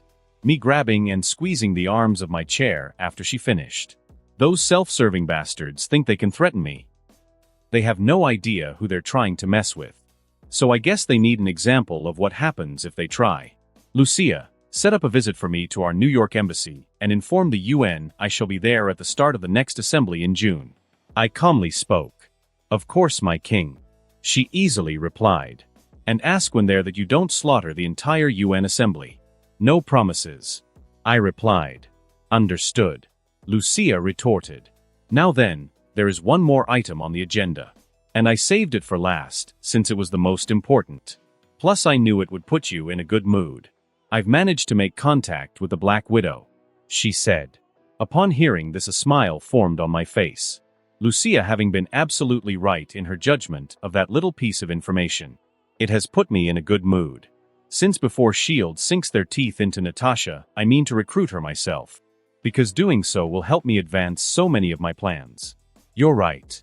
That news has put me in a good mood. I spoke. And just for that your reward is going to extra special later tonight for sure. Victor, please. We are handling business. Lucia replied. Actually our business has just been concluded. I retorted. Well then, continue your good work. I said. I then ended the communication between Lucia and I and brought down the silencing spell I put up. Immediately after I did so, the doors to the meeting room opened and several members of the castle staff walked into the room, along with Boris, and the person I wanted Pietro and Wanda to meet the most, Kristoff. Considering all three of them have a similar background, I think he's just the person to help them come to terms with their current situation. I also hope the three of them will become friends. Considering Kristoff doesn't have anyone his own age he can call one. Given his status as my son, a prince of the nation, and his genius-level intellect, it makes it hard for him to socialize, and I want to rectify that sooner rather than later. Since the Son of Doom will not be socially awkward. As soon as Kristoff and the others entered the room, Wanda and Pietro stopped looking around it and focused their attention on them. When they did, Kristoff walked up, a smile on his face. "Greetings to you both. I'm Kristoff Renard Doom, and who are you?" He spoke. "Wanda Maximoff." Wanda replied. "Hey, I'm Pietro." Pietro replied. "Nice to meet you." "The same." Kristoff replied. "Everyone, Wanda and Pietro will be our guests going forward." I spoke, drawing all eyes in the room to me. "So make them comfortable." I added. "Will do, father." Kristoff replied. "Father? So Victor is your dad?" Pietro asked Kristoff. "Yes, he is." Kristoff replied. He and Pietro then started chatting, Wanda soon joining in. Seeing this, I nodded. I then went over to Boris. "I leave them in your capable hands. You can count on me, Victor." Boris replied. "Oh, I know I can," I said. I then excused myself. Since although the news I just received from Lucia was great for the most part, minus the United Nations bullshit, there is still much work to be done. Yes, still much. Heading down to the castle dungeon, I soon found myself standing in front of the cell where Baron Strucker was chained up. Upon noticing me, he looked up, a murderous expression on his face. Too bad for him, his dream was never going to come true. "Now then, let's see what secrets that shiny bald head of yours holds," I spoke.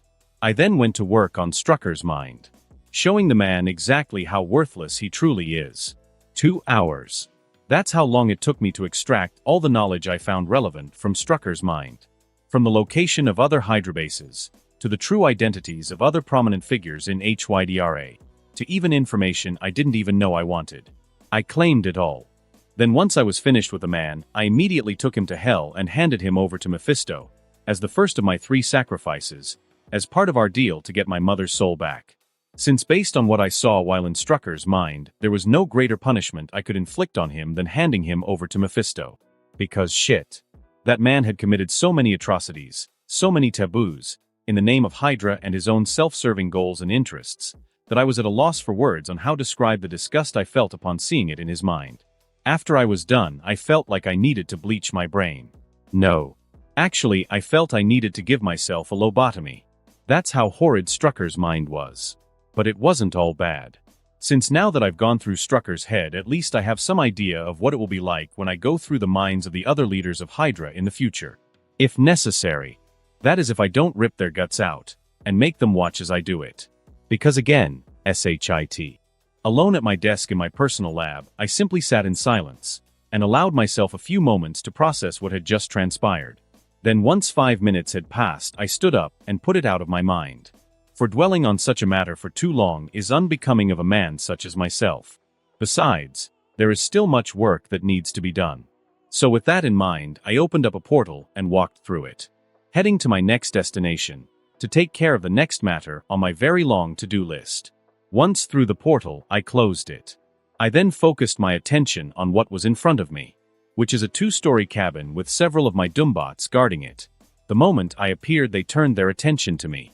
But upon seeing me, their creator and master, they simply went back to what they were doing. As they did, I walked past them and entered through the front door of the cabin. The inside of it having every modern convenience you can think of, and then some. Because even though this cabin in one of several safe houses I've established in Latveria to house certain guests, that doesn't mean it needs to be uncomfortable. No, rather I want the guests, who stay in these safe houses, to be comfortable. Since depending on certain factors, it may be the last bit of comfort they will ever get. Like the person I have stashed at this safe house. Sitting in one of the chairs positioned in front of the flat-screen television, the person in question turned their head in my direction. It being one Alois Dens, a legendary Sokovian general and political leader, who is one of the only people who had their heads on straight in that whole damn place. He was a man who could have united his country. which is exactly the reason why Navati placed him as a political prisoner in a deep dark hole the first chance he got. A place General Dens remained for 3 decades. That is until I had my Doombots rescue and extract him during the start of the Sokovian invasion. Why, you ask? Simple. I wish for him to work towards making my goals a reality. I wish for him to serve Doom. Upon seeing me, Dens used the remote to turn off the television. As he did, I walked over to the chair situated opposite of his and sat in it. General Dens. I began. Looks like you are doing much better than the last time I saw you. I spoke. Since when I did, Dens was mostly skin and bones. He had various wounds on his body, and he smelled worse than horseshit. Though given where he spent his days for the past 30 years, that didn't surprise. Now though, he looks absolutely healthy. I also know that he is, given all the surveillance equipment and passive scanners that are installed inside of the cabin. I am. He replied. All thanks to the treatment you provided me with. He said.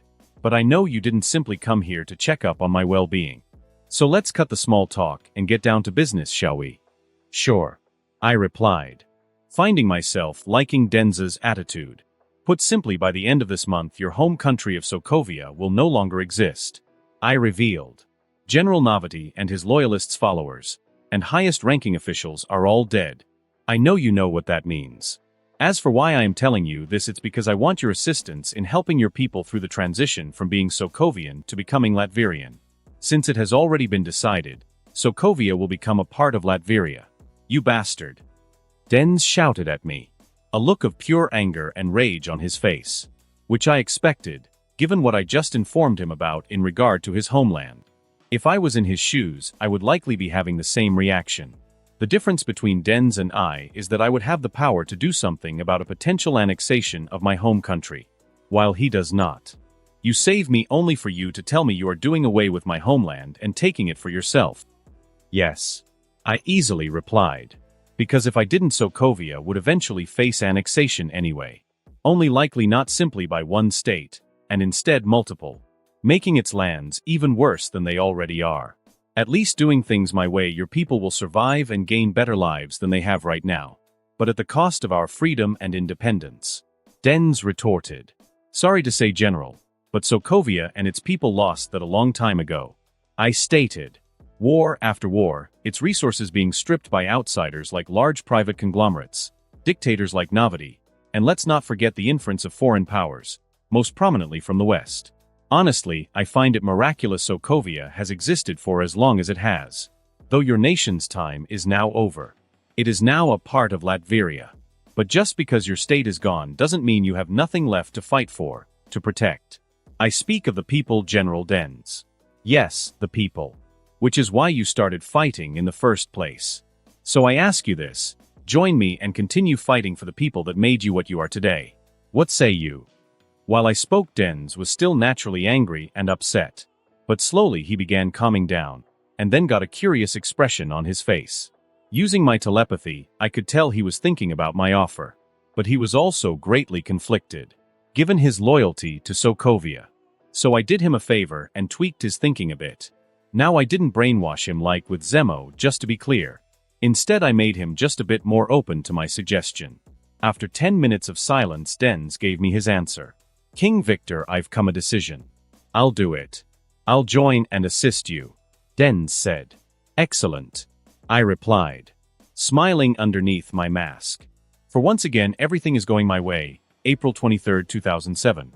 Third person, POV. So with Alois Dens now firmly on his side, Doom focused his attention on completing the annexation of Sokovia. A goal he accomplished within 2 weeks. Just as he wanted. Naturally, after he did this, he then announced the annexation plan to both his people and the Sokovians. The former of whom were mostly happy, while the latter were outraged. At least until Colonel Zemo and General Dens came forward and fully supported Victor's idea. Faced with this, many in Sokovia began turning to his side, leaving on the most extreme opponents to the annexation proposal, who were swiftly eliminated by Victor the first chance he got. Thus Dr. Doom changed the world once again in a short time, turning Sokovia in a greater part of Latveria, having taken the first step in expanding his kingdom. The first of many. June 4, 2007, United States of America, New York City, John F. Kennedy International Airport. Victor POV. Finishing off the glass of whiskey in my left hand, I looked out the window situated on my right. Watching as the tarmac of the private airstrip got closer and closer, as the Gulfstream G150I was descended closer and closer to it. Until finally we made touchdown. Now officially on American soil. Given my jet just landed at JFK in New York City. A place I haven't been to in over a year, since Lucia and I returned to Latveria to see its revolution to finality, as well as put our homeland on the path to greatness. How time flies, I thought. As the G150 came to a full stop, my vision was filled several black SUVs sitting on the airstrip, all of them flying the Latvian flag. I also saw several people in suits, with earpieces standing around said vehicles, along with several of my dumbots, all of them being my personal security, given my status as not only royalty, but as the leader of a foreign nation. It would be insane if I did not have my own security detail. As to why there are actual living people included in it, and not just entirely dumbots, it's because I'm trying to placate any voices that would scream bloody murder if I only had robots that only followed my orders guarding me. For now, that is. But this placating is only temporary. Other than my security detail, I also noted several reporters and new crews, who had formed a mob and were trying, and utterly failing, to get close to my G150. The security detail doing their job. Quite the crowd you've attracted. The person sitting with across from me in the plane cabin spoke. It being none other than Silver Sable herself. Since I hired her, and by extension the Wild Pack, to augment my security detail while I am here in the US dealing with this whole UN annoyance. I having requested Sable be my personal bodyguard during my time here in the States. A request she agreed to. She didn't even charge me any extra like I hear she normally does for those that request her personal bodyguard services. So score one for me. Through no fault of my own. I can assure you. I guess I'm just that popular. I replied. Well then, let's get this show on the road. I spoke. I then unbuckled my seatbelt and stood to my feet, Sable doing the same. As she did, the cabin door was opened from the outside. Once it fully was, Sable moved to stand in front of me. From now on you stay behind me. She instructed. Yes ma'am. I replied. You're the security expert here. So whatever orders you give I'll follow. I replied. For the most part was left unsaid. Sable knew this, considering the flat look she gave me after I spoke. Right. She mused. Sable then turned around, giving me a nice view of her toned ass. A view I enjoyed as we made our ways to the cabin door. But then once we reached it, I moved my gaze upward and put my best fake smile on my face. Since I knew if I didn't give the vultures something to feed on they would continue pestering me. Which I did not want, nor need. So as Sable and I exited the plane, I smiled and waved at them. Tuning out the questions, profanities, and even a few sexual comments, they shouted at me as I walked to the SUV I would be taking directly to the New York Latvian embassy. Reaching it, Sable opened the door and then stepped aside so I could get in. Then once I did, she climbed in after me and closed the door. After we did, the rest of my security detail quickly got themselves in order, and soon we were on the move. Away from JFK and towards the embassy. When I was sure we wore, I dropped the smile from my face. Wondering how politicians and actors pull off such shit all the time without their faces freezing. As I contemplated this, Sable suddenly decided to ask me a question. So, was my ass an enjoyable sight? When I heard her say this, I turned my head in her direction, and saw a smirk on her face. Seeing this, I knew exactly how to respond. Why yes, it certainly was. Upon hearing this, Sable lightly chuckled, telling my answer was the correct one. As well as how Sable didn't mind me getting an eyeful of her butt. Good to know. Coming to a stop, the SUV I was in pulled up to iron black gates, which then slowly began to open for it. Since after an hour and a half driving on the streets of New York, we had reached our destination, the New York Latvian embassy. When the gates were fully open, the SUV I was in was driven through it. The rest of our entourage driving in right behind us, while the dumbots simply landed on the ground. Since they had been following along with us by flying using their jet thrusters. As the SUV came to a stop in front of the embassy's main doors, I exited it. Sable right behind me. The two of us were then greeted by the embassy staff. Welcome, King Victor. The man in charge spoke to me. Thank you. I replied. I then dismissed the embassy staff and had them return to their regular duties. Once they did, I also sent Sable on her way. given that we were on Latvian soil, and that any attack against me here would mean war. Plus I had things to take care of. Heading to the office I would use during my stay in New York, I went to sit behind the desk. I then used my technopathy to activate all of the room's installed counter-surveillance measures before activating a secure video uplink to Latvia. Using the monitor on the office's back wall, when it connected, I was greeted to the face of Lucia. "I'm glad you made it safely to New York, King Victor," she spoke. "Thank you, Lucia," I replied. "So, how goes things in the homeland?" I asked. Even though I spent every last moment I could making sure things were as secure as possible before I left it 2 days ago to begin my journey here to the Big Apple. Still, anything can happen. That's one of the reasons I decided to check in on home as soon as I made it to the embassy. Not to mention the fact our country basically tripled in size overnight with the annexation of Sokovia. "Everything is well," Lucia replied. "The rebuilding of Sokovia's former infrastructure is proceeding on schedule. The former members of their military who decided to join the LDF are integrating well, in no small part to the efforts of General Zemo," she explained. "Also yes, I promoted Zemo to the rank of general, since I know for certain he would never betray me. As for the general populace of the former nation, thanks to the efforts of General Dens, they are integrating smoothly with native Latvians, and they have no large qualms about now being citizens of our nation." "Excellent," I replied. Once I did Lucia, and I then discussed a few more things, including Christoph and the Maximoff twins, who have struck up a friendship, just as I wanted. Seems they're all doing well. Hearing that made me smile. Soon I ended my video conference with Lucia.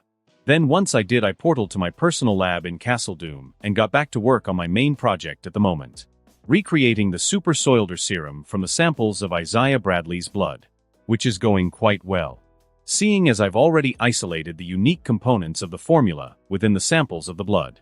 Now all I have to do is break down each individual component, then I can alter the serum as I please. Then all that's left is synthesization and viola. I'll be able to create my own army of super soldiers at will. Standing at one of my lab's many workstations, I went over the data my lab equipment has been collecting during the entire process of me reverse engineering the serum. Well, this version of the serum at least. Considering the others out there. I continued working for several hours, at least until an alarm went off. That in turn told me it was time to turn in for the night. So with that, I tied it up a bit before portaling back to my office at the New York Embassy. Not worried at all about my personal lab, since no one is allowed inside of there without my express permission. The defenses I have in place on it making damn sure of that. Closing my portal behind me, I disengaged all the counter-surveillance measures. I then left the office and headed for my personal quarters. After arriving, I changed and went to the gym for a quick workout. I then had a quick meal, before turning in for the night, considering what lied in store for me tomorrow. June 5, 2007, as the SUV came to a stop Sable and I exited it, finding ourselves standing right outside the United Nations headquarters. For today is the day I make myself known as their General Assembly. Time to show them, and the rest of the world, exactly who Victor Werner von Doom is.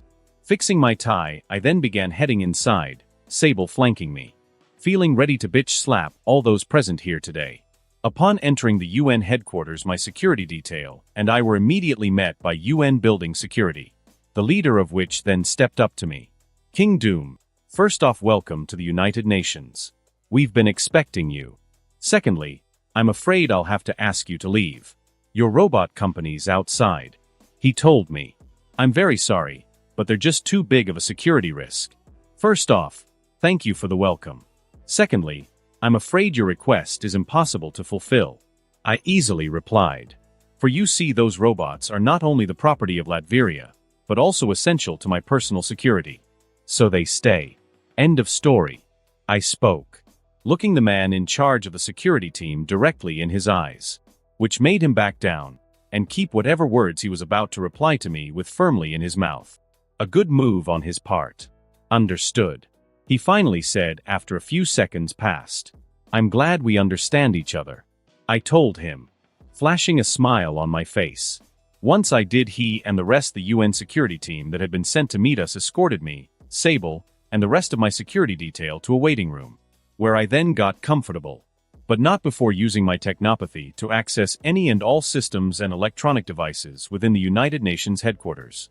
Public, private, or governmental. It mattered not. I wormed my way into them all. I then began searching for interesting bits of information. That is until someone came to escort me to the General Assembly Hall, where upon arrival Sable, who had come with me without taking no for an answer, began waiting outside, while I went inside and found my assigned seat, which was easy to do, considering it had a plaque with the name Latveria imprinted on it, situated directly in front of it. Sitting down, my seat located amongst the Eastern European states grouping, I leaned back in my chair and began waiting for the show to get on the road. Going back to using my technopathy to route around all available systems and electronic devices as I did, where I began finding juicy blackmail material.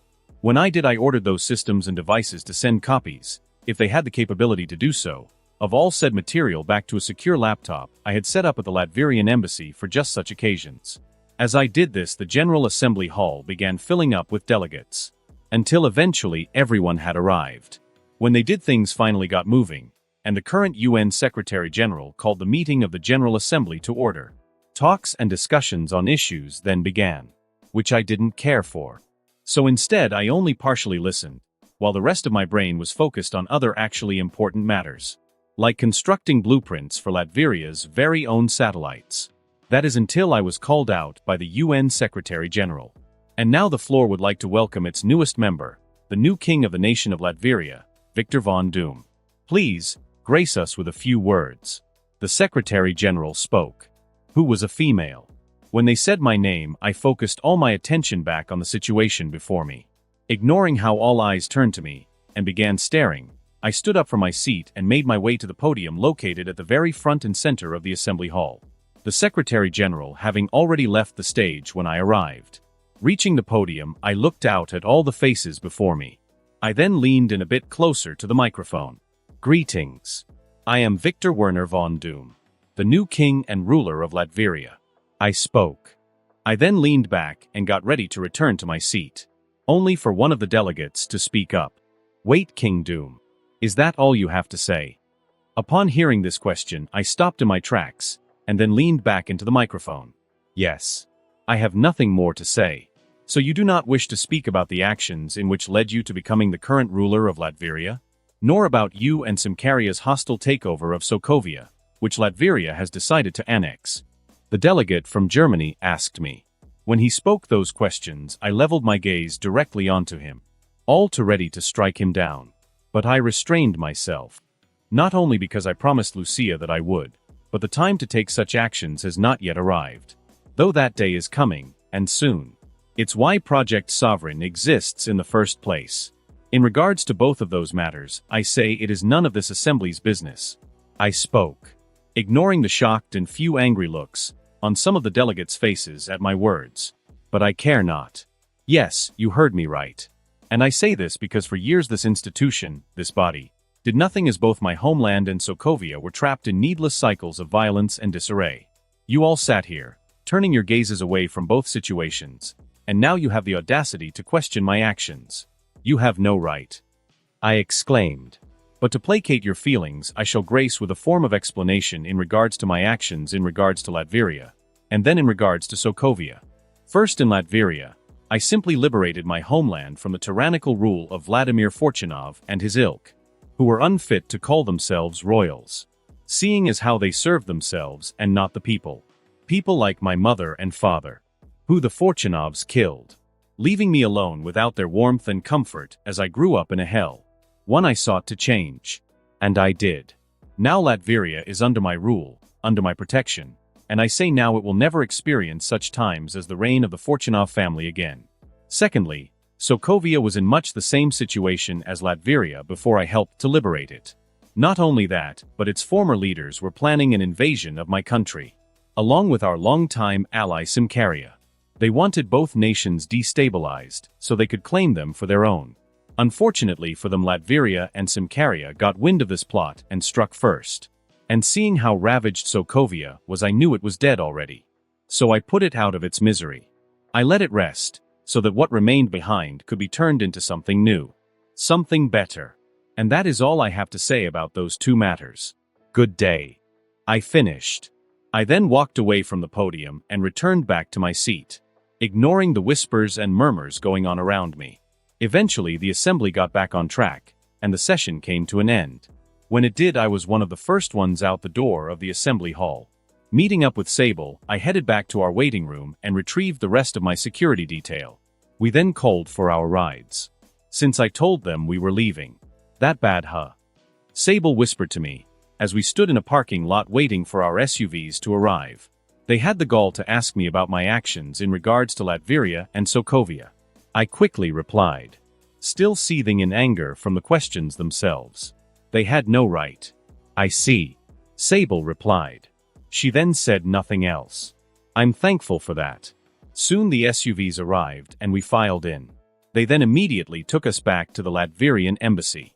Me having calmed down on the ride back, which I needed to be because as soon as I arrived back at the embassy, I was escorted to a waiting room, where some guests I had called to come today were situated. As the doors to the waiting room opened, I was greeted by the sight of Susan, Johnny, and Ben. 3/4 of the Fantastic Four. Hello everyone. It's been a while, hasn't it? I spoke, a smile on my face. After greeting Susan, Johnny, and Ben, I took a moment to look all of them over, before focusing my attention back on the entire group. You all are looking well, I said. Especially you, Ben. Since Ben is standing before me in his human form. I take it the lessons at Kamartaj are going well? I asked rhetorically. You can see the results yourself. Ben replied, a smile on his face. Victor, let me just say thank you once again. Seriously. I really appreciate all you've done for me. All you've given me back. He spoke. I shook my head. No, Ben. I just got you through the door. Where you are right now is due to your own hard work. I retorted. So on that note, I'd love to hear about some of the adventures you all have been on. But first, where's Reed? Because even though I don't care that he is not present, I did invite him along with the others to the embassy today. So I have to ask about his absence as a courtesy. Reed decided to stay behind at the Baxter building to work on some big project he couldn't tear himself away from. Something about opening a door to another dimension. That's all I caught from Reed's technical science talk. Johnny told me, telling me that Reed currently has his sights likely set on the negative zone at the moment, which means Blastar and Annihilus might soon be pieces on the game board. Good to know. Well, that sounds interesting. If you can when you return, please have Reed contact me so we can discuss this other dimension in detail. I spoke. So, about those adventure stories? Hold on, Victor. Before we say anything, you've got some explaining to do. Susan spoke up. About what, Susan? I asked, despite already knowing what she's referring to. But I decided to play dumb and flashed her a cheeky grin, only to earn a deadpan stare in return. Victor, the last time we saw you, you said you were returning to your homeland to deal with a few issues. Now here we are a year later, and you're now the leader of your birth nation royalty, and you just finished annexing another nation to grow your own. Susan spoke, stating the obvious. Well, when you put it like that, I can see your point.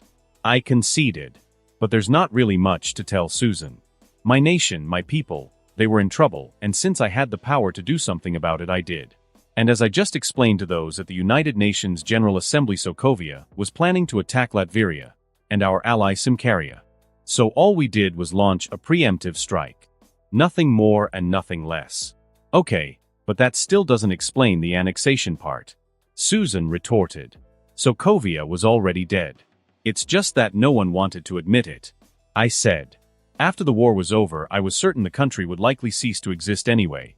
And given what the people who called that nation home had already been through, I decided I couldn't sit back and watch them suffer. So I gave them my protection. A decision I don't regret. So does that answer all your questions and concerns, Susan? For the most part. I just have one more. She replied. How is Lucia doing? Good. She's good. I replied. As you likely know, she's now Latveria's Prime Minister, and is currently back at our shared home keeping things together until I return from this trip. I explained. Now then, about those adventure stories. Susan sighed, but she did so with a smile on her face. All right, Victor. You win. She conceded. Once she did, she, Ben, and Johnny stated telling me about some of the adventures they've been on during this past year. usually as a result of Reed's bullshit. Honestly, that man is too dangerous to be kept alive. The only reason I haven't ended his life yet is because I want to get Ben, Johnny, and Susan firmly in my corner first before dealing with the walking catastrophe that is Mr. Fantastic. But once I accomplish my goal, his rubbery ass is grass. As the three of them continued telling me about their adventures, Ben also happened to mention he was now dating Alicia Masters, who is African American in this universe, by the way, and the spitting image of Kerry Washington from the Tim Story film. I just thought it'd be something I'd mention. In the end, 3 hours passed before they finished telling me their tales. Wow, you guys have already been through so much. I spoke. And it sounds amazing. Thanks for telling me. No problem, Victor. Susan said. Yeah, what Susie said. Ben added. It's all good, my dude. Johnny spoke. Right. I replied. Once I did, we talked for a bit more before one of the embassy staff came and interrupted us. Since it was time for lunch. Because I'm not the kind of host that would let guests such as these leave on an empty stomach. So with that, the four of us left the meeting room we were in and headed to one of the embassy's dining halls, where a full spread was waiting for us. A thing both Johnny and Ben loved. As they moved to dig in, Susan walked up to me. Victor, thanks for lunch. She said. No problem, Susan. I replied to her. Oh, and one more thing. I began. I then leaned in and whispered. If you ever want to pick up again where we left off that night a year ago, simply say the word. Because I am ready to go any time you ask. I spoke. I then leaned back and caught a blush forming on Susan's face. A good sight for my eyes. Putting another cheeky smile on my face, I left Susan's side before she could retort to my words, and joined Johnny and Ben at the table for lunch. Susan joining us shortly after, giving me sideway which I easily ignored. All the way until the three of them left the embassy. Though we did exchange contact information, and I got them to promise to visit Latveria in the near future. So for the most part, today was a good day. After my speech at the United Nations, I spent a few more days in New York before returning home, during which the UN informed me they were rescinding their request to send an investigation team to Latveria. A fact I enjoyed. What I did not enjoy was the fact I discovered the World Security Council had tasked SHIELD with infiltrating Latveria. The push for the action coming from the two tentacle cult worshippers on the council, Alexander Pierce and Gideon Malik. Though considering Hydra had tried, and spectacularly failed, at infiltrating and gathering any concrete information on Latveria, and our ally Symkaria, ever since I became king and ruler of the former, it's no wonder they're trying to use every resource at their disposal to their advantage. Especially since they have finally started to investigate what happened to Baron Strucker, and are making no headway because of me. Yeah, I'm messing with them like that. But they brought it upon themselves. Plus it's fun as hell. Moving on. In my personal lab within Castle Doom, I stood before a chemical synthesizer machine I had built myself, waiting until it finished running. When it did, I removed the vials I had placed inside of it earlier. Holding them up in the air, I couldn't help but release a slightly evil laugh. Considering what I held in my hands was my own personally created variant of the Super Soldier Serum, which interacted with the user's physiology the exact same way Wilfred Nagels did in the Marvel miniseries Falcon and the Winter Soldier, in that the serum gave those who took it all the enhancements without any of the outward physical changes like Steve Rogers. Meaning I can turn anyone into a super soldier now, and one would know what they were except anyone who was aware that they had taken my serum. Yes, oh yes. I exclaimed. Now I have 2 perfected superhuman serums in my grasp. And this is only the beginning. My laughter and excitement subsiding, I lowered the vials of my SSS from the air and then went to place them on a vial rack. I then moved to put them in one of my secure laboratory freezers. Then after doing so, I went over to my desk and went to work on my computer, taking the completion of the SSS of my to-do list. I then pulled up my next big project I wanted to focus on, the Werner Academy. Time to get the ball rolling in earnest on that. But first, contacting Lucia, I asked her to come down to my lab, since I've decided she is going to the first, in what will be a long line, of a new breed of super soldiers. It's time she get an upgrade. After calling Lucia and asking her to come down to my lab, I went and retrieved one of the vials of my SSS from the laboratory fridge I had placed it in. I then prepped it to inject into Lucia. Just as I finished, she opened the door to my lab and stepped inside. Victor, I'm here. She spoke. Yes. I can see. Please come in. I replied. So she closed the door and walked deeper into my lab, her eyes looking over everything as she walked up to me.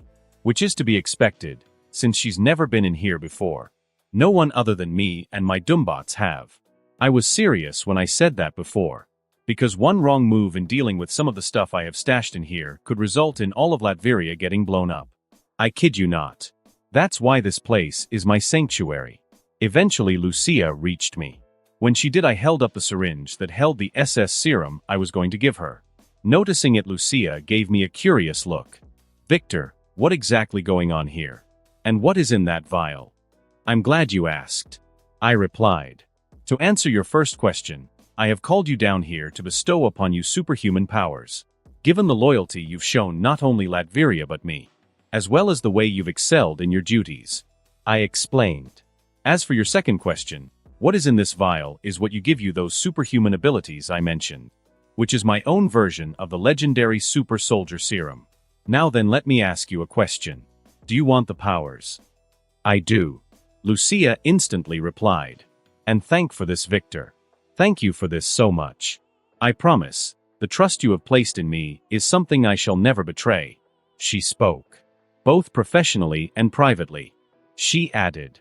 Before coming closer and laying a kiss upon my lips. One which I eagerly reciprocated. Though I broke it off after a few seconds.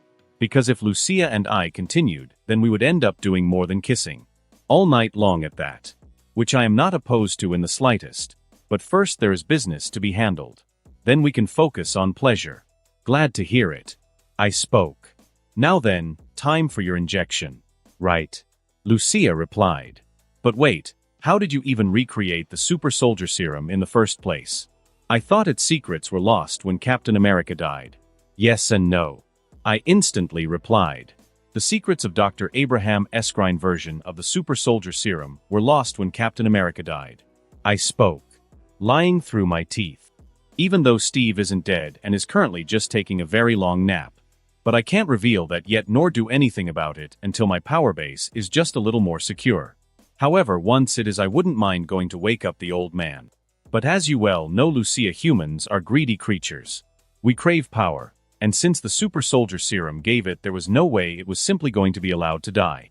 Ever since World War II ended, there have been numerous attempts, not only by the United States, to recreate the serum.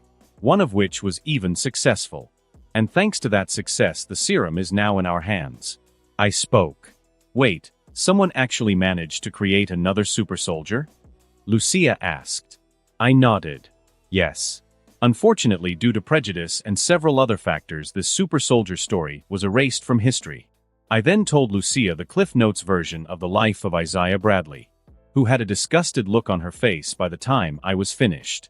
I know. And believe me, I share your outrage. But right now we are in no position to really do anything about it. However, I can see that you want to. So all I ask is that you wait a bit, and once things are in place you can have at the matter without any restraint. Okay. All right. Lucia said. Good. I spoke. Now enough talk. Time for your shot. I said. When I did, Lucia rolled up her sleeve. After she did so, I found a vein, sterilized the injection site, and then injected her with my SS serum. When the syringe was empty, I removed the needle from within her arm. The small wound instantly healing. Not surprising me, since I boosted the healing factor aspect within my SS serum to the level within my personal extremis serum. Because after all, who doesn't love a good healing factor? It can get you out of a lot of shit. Just ask Wolverine and X-23. Though to make sure the healing factor of my SS serum was working as intended, I extended one of the pincers on my fingers and scratched Lucia. Her wound closing within seconds after I did. Okay. Looks like the healing factor aspect is working as intended. I spoke.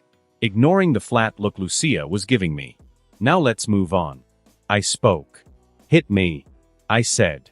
Then without any hesitation, Lucia threw a punch at my face. A punch I decided not to dodge, since I was testing to make sure the serum worked as intended. So taking the blow to the face, I felt the increased strength behind it. As Lucia pulled back, I nodded. Okay. Your strength has definitely increased. I spoke. Now then, let's see what you can really do. I spoke. Lucia and I then ended up in a sparring match. where I pushed her to the limits of her new abilities, finding how my SS serum had enhanced her exactly as I intended to on individuals.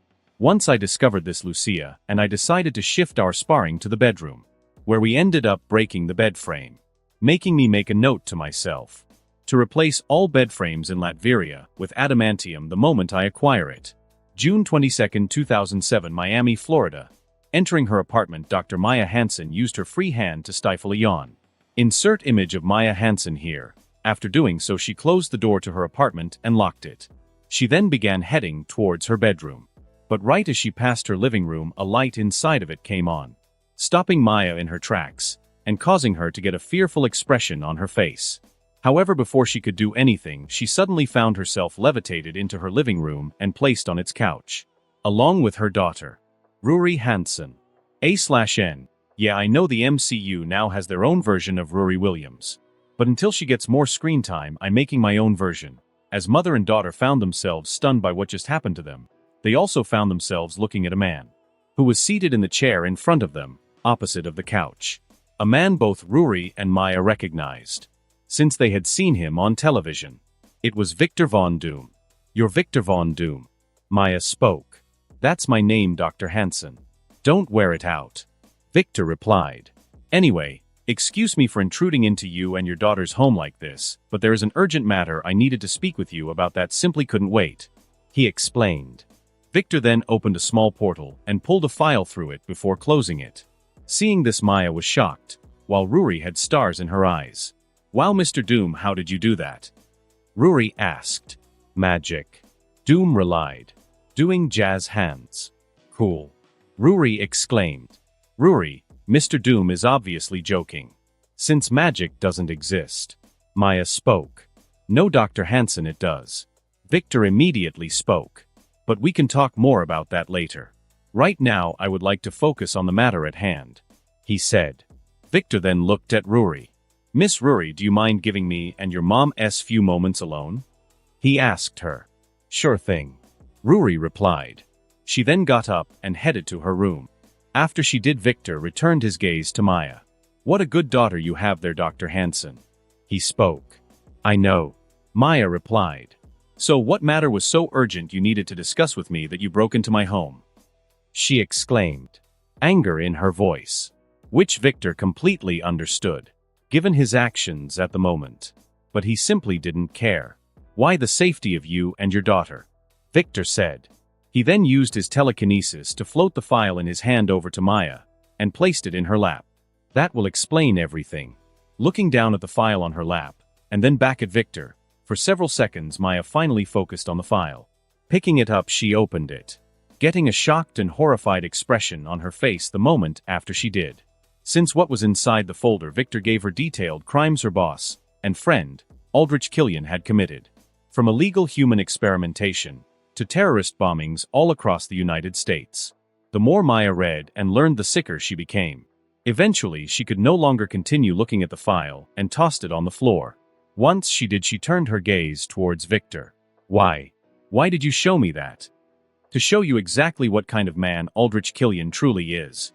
Victor easily replied. A psychopath with delusions of grandeur, who won't hesitate to get rid of anything in the way of his goals, which might one day include you and your daughter, Dr. Hansen. But I don't wish for that to happen. Hence I am here to make you an offer. Come and work for me.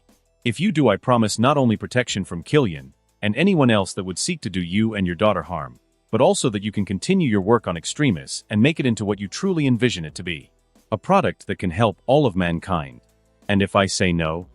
Maya questioned. Then I will leave your house tonight, and you will never hear from me nor any of my associates ever again. Victor replied. But if I do, that means the deal I am offering you goes with me. And how do I know you'll even honor this deal you're offering if I accept it? Maya asked. Believe me, I will. Victor said. Because if I wanted to do harm to you and your daughter, Dr. Hansen, there is nothing you, nor hardly anyone else, could do to stop me. He spoke. Victor then put a devilish smile on his face. As he did, Maya found herself finally understanding she was being offered a deal by a devil. But after what he had just shown her, what other choice did she have? Going to the authorities might make the situation worse, and there was no way she was going to the father of her child for help, given the way he acts. There's a reason Maya hasn't told Ruri her father is Tony Stark. So after thinking for several minutes, Maya finally gave Victor an answer. Okay. I accept your deal. She spoke. But if any harm comes to me, or especially my daughter, I'll do all I can to make you regret it. Well, then I have nothing to worry about. Since that will never happen. Victor replied. Happy that he has not only secured Dr. Hansen to his side, but also the potential future Iron Heart of this universe. Since he knew Tony was Ruri's father. And he couldn't wait to see the look on Iron Man's face when he learned the truth one day. That is a moment Victor wouldn't miss for anything. Anyway, the deal with Maya Hansen done, Victor took his leave from her apartment. Happy that his first recruitment talk went well. Now it was on to the others. Near Lake Baikal, Russia. Higher big brother, higher. A 6-year-old girl happily exclaimed. After she did, the man holding her did as she asked and lifted her higher into the air, which was easy for him to do thanks to his large frame. As for the name of this man, it is Pyotr Rasputin. Insert image of Pyotr Rasputin / Colossus here, who is only 16 years old. Despite the fact his appearance does not match his age. For he truly is a big boy. His height already reaching 1.98 meters, 6 feet, 6 inches. He is the older brother of the girl in his arms, whose name is Ilyana Rasputin. Insert image of Ilyana Rasputin / magic here.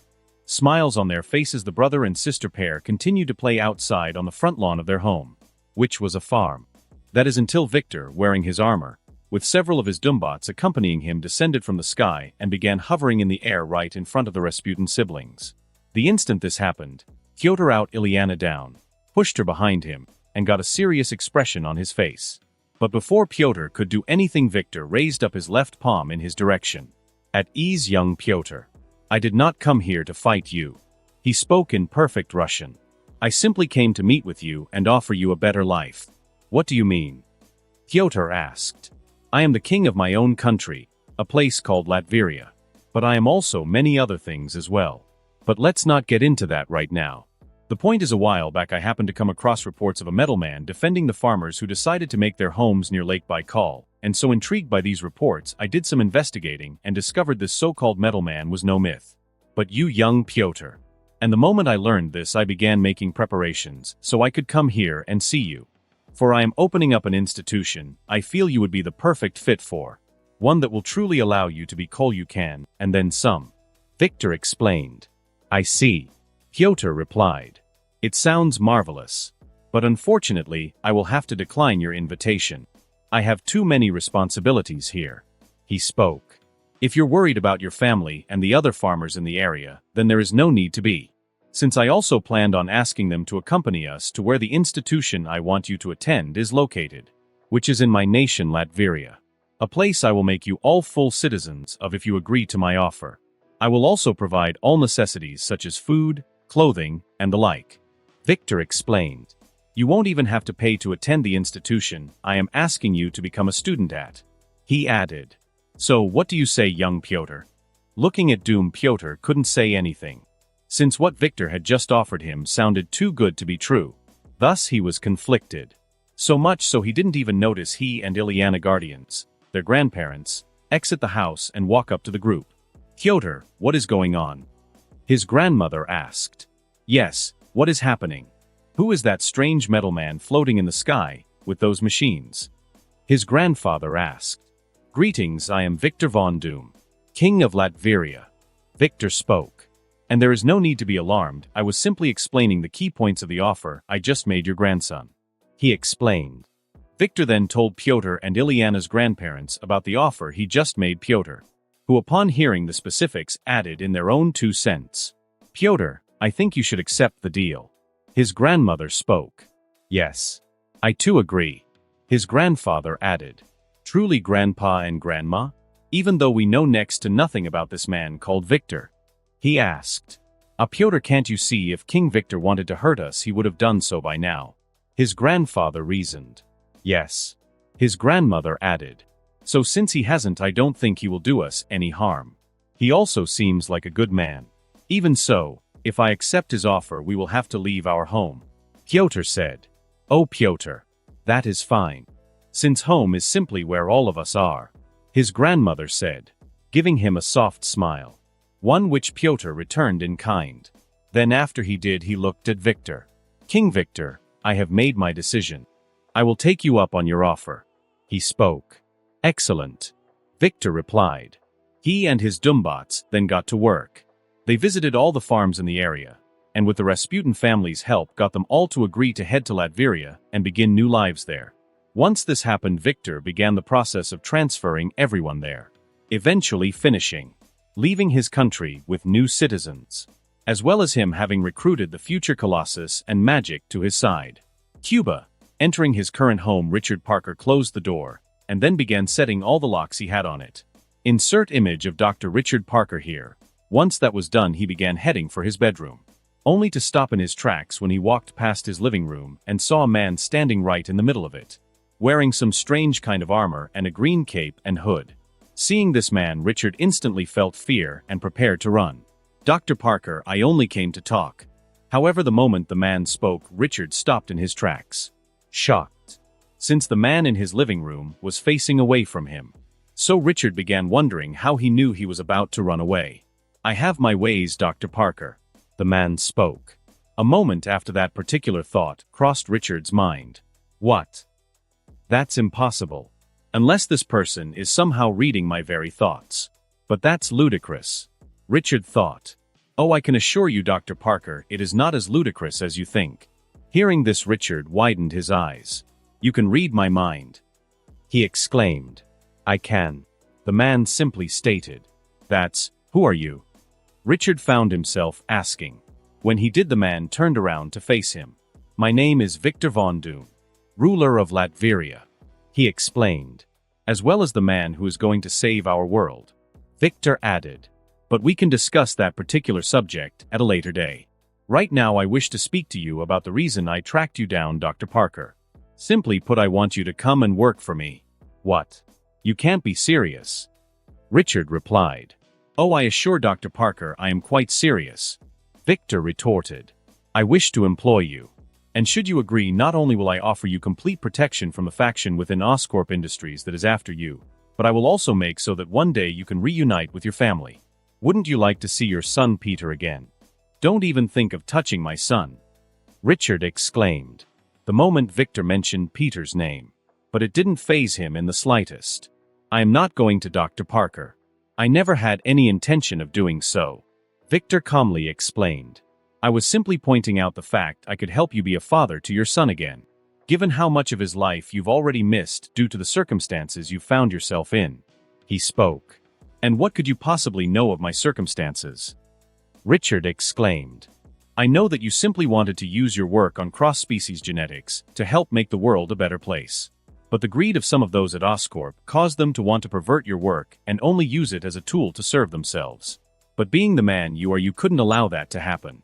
So you sabotaged as much of your research as you could, and then to keep it from falling into the wrong hands, you and your wife decided to disappear.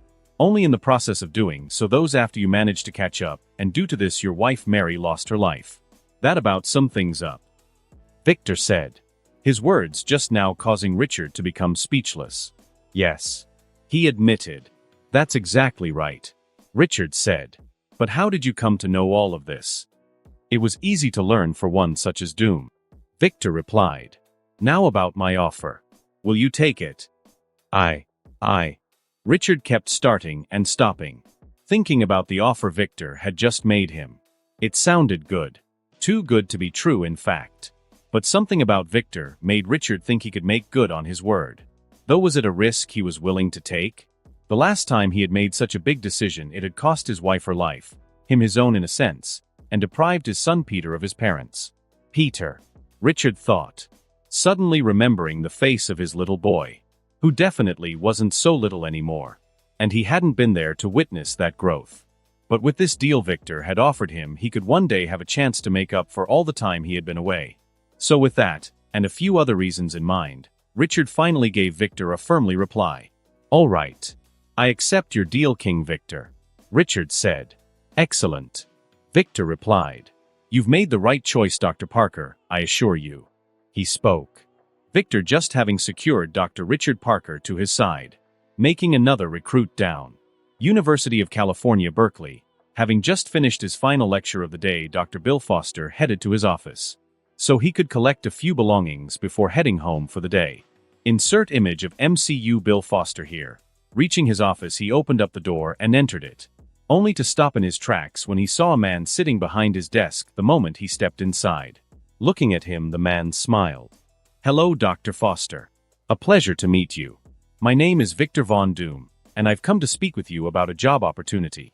"Well, breaking into my office certainly wasn't a good way to make a first impression," Bill spoke. "Now leave. Or else I'll call campus security and have them remove you by force." "Come now, Dr. Foster. No need for such threats. Especially because if you agree to come and work for me, you'll be able to finally cure Ava Starr," he spoke, the smile never leaving Victor's face as he did, unnerving Bill Foster even more than he already was. Especially now that the man had mentioned Ava. "I'm sorry, Ava who? I don't know what you're talking about," Bill spoke, trying to blame Doom. Hearing Bill's reply, Doom lightly chuckled. "Marvelous, Dr. Foster. Truly. Your acting skills are quite good, and against any normal person they would work," he spoke. Victor then put a serious expression on his face. "Unfortunately for you, I am no ordinary person. So please don't insult my intelligence any further with your lies. For I know the truth. About Ava Starr. About her parents. About your work with Dr. Hank Pym and Project Goliath. I even know how Ava is basically a slave in all but name to S.H.I.E.L.D. Keeping her on a leash with the promise of a cure, I can assure you they are never going to create. But if you and her come and work for me, I promise you, she will get the cure she is longing for," he spoke, stunning Bill Foster. "Of course I know you cannot decide anything without speaking to her first. So go ahead and do that. Then once you have both come to a decision, please contact me," Victor spoke. He then reached into his suit jacket pocket and placed a white card, with nothing except a single phone number, atop Bill Foster's desk. "My card," Victor said. He then stood up. "Well then, Dr. Foster, good day." Victor then opened a portal, stepped through it, and then closed it in seconds.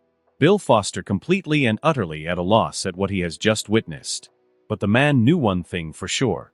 He had to contact Ava immediately, since they had just been given a lot to consider and discuss. Sitting leisurely in a chair that had been provided for him, Victor stared down Bill Foster and Ava Starr/Ghost. Insert image of Ava Starr/Ghost here. The three of them inside of the same cabin from the Ant-Man and the Wasp film Victor had watched in his previous life. A week had passed since Victor made his proposal to Dr. Foster in his university office, and now here the three of them are, Bill and Ava, ready to give Victor an answer to his proposal. "So, what have you two decided?" Victor asked. The two of them then shared a quick look before focusing their attention back on him. "We've decided to take you up on your offer," Ava spoke, this bringing a smile to Victor's face. "Excellent. But if you don't cure Ava, then we walk away. No ifs, ands, or buts," Bill Foster spoke. "Of course," Victor replied. "That was part of the deal in the first place, and I shall honor it. For Victor Von Doom is nothing if not a man of his word," he explained. Victor then worked out a few more details before leaving Ava and Bill. Ecstatic he had secured to more recruits. Alkali Lake, Alberta, Canada, as the vehicle they were in, landed 20 miles away from their target. Zemo and Lucia finished the last of their preparations before they, and the men and Doombots, who had accompanied them, set out to complete the task given to them by their king. Image here, to attack and destroy the base of one Colonel William Stryker, a sociopathic ex-United States military officer who had started his own rogue operation, whose sole purpose was to experiment on and kill those formerly known as mutants, at least in Latveria. Since Victor had created a new term to describe mutants and those with superhuman powers, whether they gained their abilities from scientific experiments or through their genetics, the term being EVOs, which was short for evolved humans, a term Victor had stolen from a television show he watched in his previous life called Heroes, though only he knows that. Anyway, once their final checks were complete, Zemo and Lucia looked at each other and nodded. They then stood up and walked to the rear of the V2L, whose rear ramp had already fully lowered. Coming to a stop, the pair turned and faced the soldiers and Doombots who had accompanied them. The former, like Zemo himself, wearing Victor's newest invention to help strengthen the LDF forces, power armor, which Victor based off the designs of the armored exosuit schematics and data his Doombot had acquired from Oscorp. You all know your missions. So let us go and complete them. Lucia spoke. Yes. For Latveria. But most of all for our glorious leader. For His Majesty the King. Zemo exclaimed. For the King. The human soldiers exclaimed. Once they did all those in the V12 set out and started heading towards their target, each ready to fulfill their assigned duties. Zemo and the human soldiers tasked with rescuing the EVO Striker was currently holding inside of the base, while Lucia and the Doombots were to eliminate Striker himself, retrieve any and all useful data, and lastly acquire the rare metal adamantium Striker was in possession of. A task Lucia would not fail at accomplishing. Zemo feeling the same way about his own task, since they did not want to diminish the trust Victor had placed in them. In no time at all both groups reached the lake. Once they did their mission began in earnest. Striker having no idea what kind of shit was about to rain down on him. His gun held out in front of him, Zemo expertly shot down any enemies in his path, his men backing him up. After entering the base they split off from Lucia's group and began carving a path to their own target, which they were very close to, based on the schematics of the base they had been supplied with for the mission. Putting a bullet between the eyes of the last enemy soldier, Zemo lowered his gun. He and his men then advanced forward to the door straight ahead of them without any impediments. Upon arriving at it, Zemo and his men opened it and then walked through, finding the holding cells of the base, along with the prisoners of Strikers they had been tasked with rescuing, of which there were 6. Jubilation Lee, a young female EVO with the ability to generate and partially manipulate energy plasmoids or lumikinetic explosive light blasts. Sonia Simonson, a female EVO with the ability to scan, implant, remove, and manipulate memories. Tabitha Smith, a female EVO with the ability to generate balls of highly concentrated plasma energy. Marco Diaz, a male EVO with the ability to absorb and manipulate photons. A/N, Marco and Sonia aren't OC characters. They are from the Fox X-Men show The Gifted for any who didn't know. Julio Richter, a male EVO with the ability to manipulate the various energies of Earth itself, allowing him control over plants, lava, and even seismic energy. Finally, there was Armando Munoz, a male EVO with the ability that gives him a physiology capable of adapting and evolving to meet virtually any kind of situation he finds himself in. The moment Zemo and his men entered the room, the 6 prisoners aimed their gazes at them. Who are you? Mako asked. We're here to rescue you. Zemo spoke. Then immediately after he and his men got right on that. Standing in front of the base's main computer, a hard drive connected to it, Lucia downloaded all information on the base's servers. The corpse of Striker, a laser-blasted hole in his chest and a bullet hole in his head, lying right behind her. Since the man has been pathetically easy to dispatch. The real problems were his son Jason and bodyguard Yuriko Oyama, since Victor had instructed them to be brought back to Latveria alive, if possible. Given that he learned Striker was employing mind control, and those two might be victims of it. So that meant Lucia and the Doombots had used capture instead of kill methods. Yuriko being trouble. Given her adamantium nails, she was able to take out 2 Doombots before putting subdued. As she was, Lucia now understood why Victor wanted adamantium for himself. The metal was something else. Moving on. As for Jason, given his condition it was easier. The Doombots simply handles him. Lucia making sure to avoid any and all contact until he was out.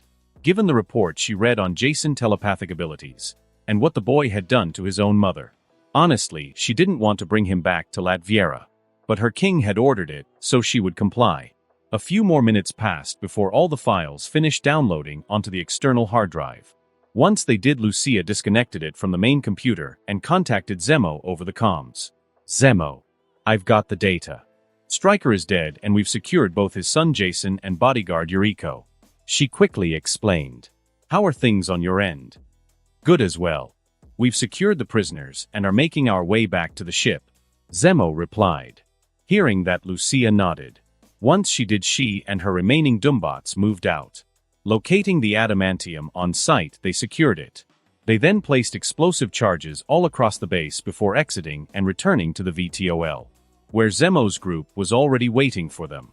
Getting on board, and then after a quick head count, The ship took off, Lucia activating the explosive charges in the Alkali Lake base right after they did, blowing it to Kingdom Come, successfully ending the mission to elimate William Stryker and demolish his plans, along with obtaining valuable information in the process. So overall a resounding success. Knowing this, both Zemo, Lucia, and all the other soldiers knew their king would be pleased. Very pleased indeed.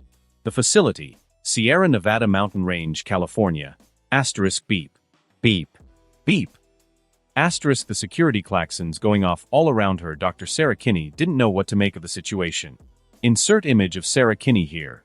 Since as long as she had been AF the facility, first as one of its members and then as one of its prisoners, this had never happened. Mother. Something is coming. When Sarah heard her daughter say this, she turned in her direction to see the 12-year-old girl she birthed, that was only seen as a living weapon by everyone else at the facility, unsheath her claws and take a fighting stance. Then the second after Laura did this, the wall to her and Sarah's shared room, where the door was located, was literally blown apart. Insert image of Laura Kinney /X23 here. Yet none of the debris created from the explosion hit them, for a force held it back and then moved the debris into the hallway. Once this happened, Laura and Sarah saw an unbelievable sight before them. A person in a suit of armor, wearing a green cape and hood, floating in the air with their arms crossed, while Xander Rice, Kimura, and Adam Harkins floated in the air beside the mysterious armored man, all of them trapped in floating clear bubbles, yelling, thrashing, and trying to get out of said bubbles. Yet all their efforts proved futile, even Kimura's. On top of that, despite the fact all three of them were shouting at the top of their lungs, no one could hear them. Looking at the mysterious armored figure floating in the air, Sarah swallowed a lump in her throat before speaking. Who are you?" she asked. "My name is Dr. Doom. You and your daughter's savior, Dr. Kinney." The person revealed. "Our savior?" Sarah questioned. "Yes." Victor easily replied. "Don't worry, this is not some sort of sick joke. I am here to save you both and destroy this disgusting facility." He spat. "All of which is already in motion." "You aren't lying," Laura said, speaking up for the first time. When she did, Sarah turned her gaze to her. "Laura, are you sure?" Sarah asked. Laura gave a curt nod in response to the question. "His heartbeat is steady. He is telling the truth," she spoke. After she did, Sarah turned her gaze back to Victor. "Well, there you have it, Dr. Kinney. Now you know the truth behind my words. Given that your daughter just verified it with her abilities." Victor spoke. "You know about them?" Sarah exclaimed. "I do, Dr. Kinney. And so much more." Victor spoke. "I mean, how else do you think my attack on the facility has gone so well in the first place?" "Right. Yes. Of course." Sarah quickly spoke. "It's just Sarah began, only for Victor to raise up his left hand and silence her. "Believe me, I know," Victor replied. "Though you can rest easy. For now you and Laura's living nightmare is over," he said. "Now then, before we depart this place, there is just one more thing we must attend to. The fifth who orchestrated this abomination." Turning his head to the floating bubbles, Victor flicked his wrist, and when he did, the bubble housing Kimura moved to the center of the room for all to see. Once this happened, Victor snapped his finger. The second after he did, Kimura's voice could be heard. "Freaking shove that cloak up your metal ass." Kimura spat. "No, I think not. In fact, in a few moments you won't be doing anything anymore," Victor said in a tone of finality. "What the hell are you babbling on about, Tin Man?" Kimura asked. "Oh, you will see," Victor replied. "Damn you!" Kimura cried. She then began hitting the bubble, trying to break free of it. But just like earlier, her efforts proved futile. Though there was one difference. As Kimura continued to try to break free from the bubble, her actions began to slow. She also started finding it hard to breathe. "What the hell?" Kimura raggedly spoke. "Wait, is not getting enough oxygen?" Sarah questioned. Since Kimura was beginning to display the signs of oxygen deprivation. "Correct, Dr. Kinney," Victor spoke. When he did, Laura, Sarah, and Kimura all turned their gazes to him. "I told you I know many things, including how the little hypocrite Kimura's powers function," Victor spoke. "So Kimura, I wonder how much you can beg me to spare your life with the air you have left access to? Let's find out, shall we? You may begin when ready." "What, no? No, no, no. Let me out. Kimura frantically shouted. Please let me out. Let me out. She continued to cry, banging against the bubble and looking at Victor with pleading eyes. But he simply gave her a gold gaze in response, which only made Kimura begin to plead for her life even harder. Seeing this, Sarah and Laura couldn't believe what they were seeing. The woman who had taken pleasure in sadistically torturing them for years had now been reduced to a groveling and pathetic mess. It was surreal. The sight also gave mother and daughter some pleasure. Laura in particular, since she didn't even realize a smile had formed on her face as she watched Kimura suffer. Suffering which continued for 5 more long, and in Kimura's case agonizing minutes, until finally she stopped struggling and her body went entirely limp, the light having faded from her eyes. Seeing this, Victor nodded. Well, that's 1 down. Now 2 to go, he spoke, turning his head in the direction of Rice and Harkins, who were both now wearing looks of absolute terror on their faces.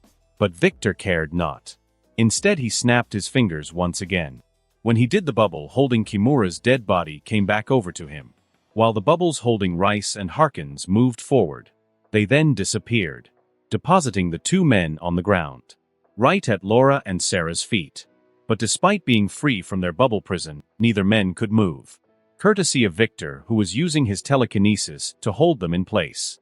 Well then, Laura, have at them, Victor said. Upon hearing this, Laura then looked at Victor.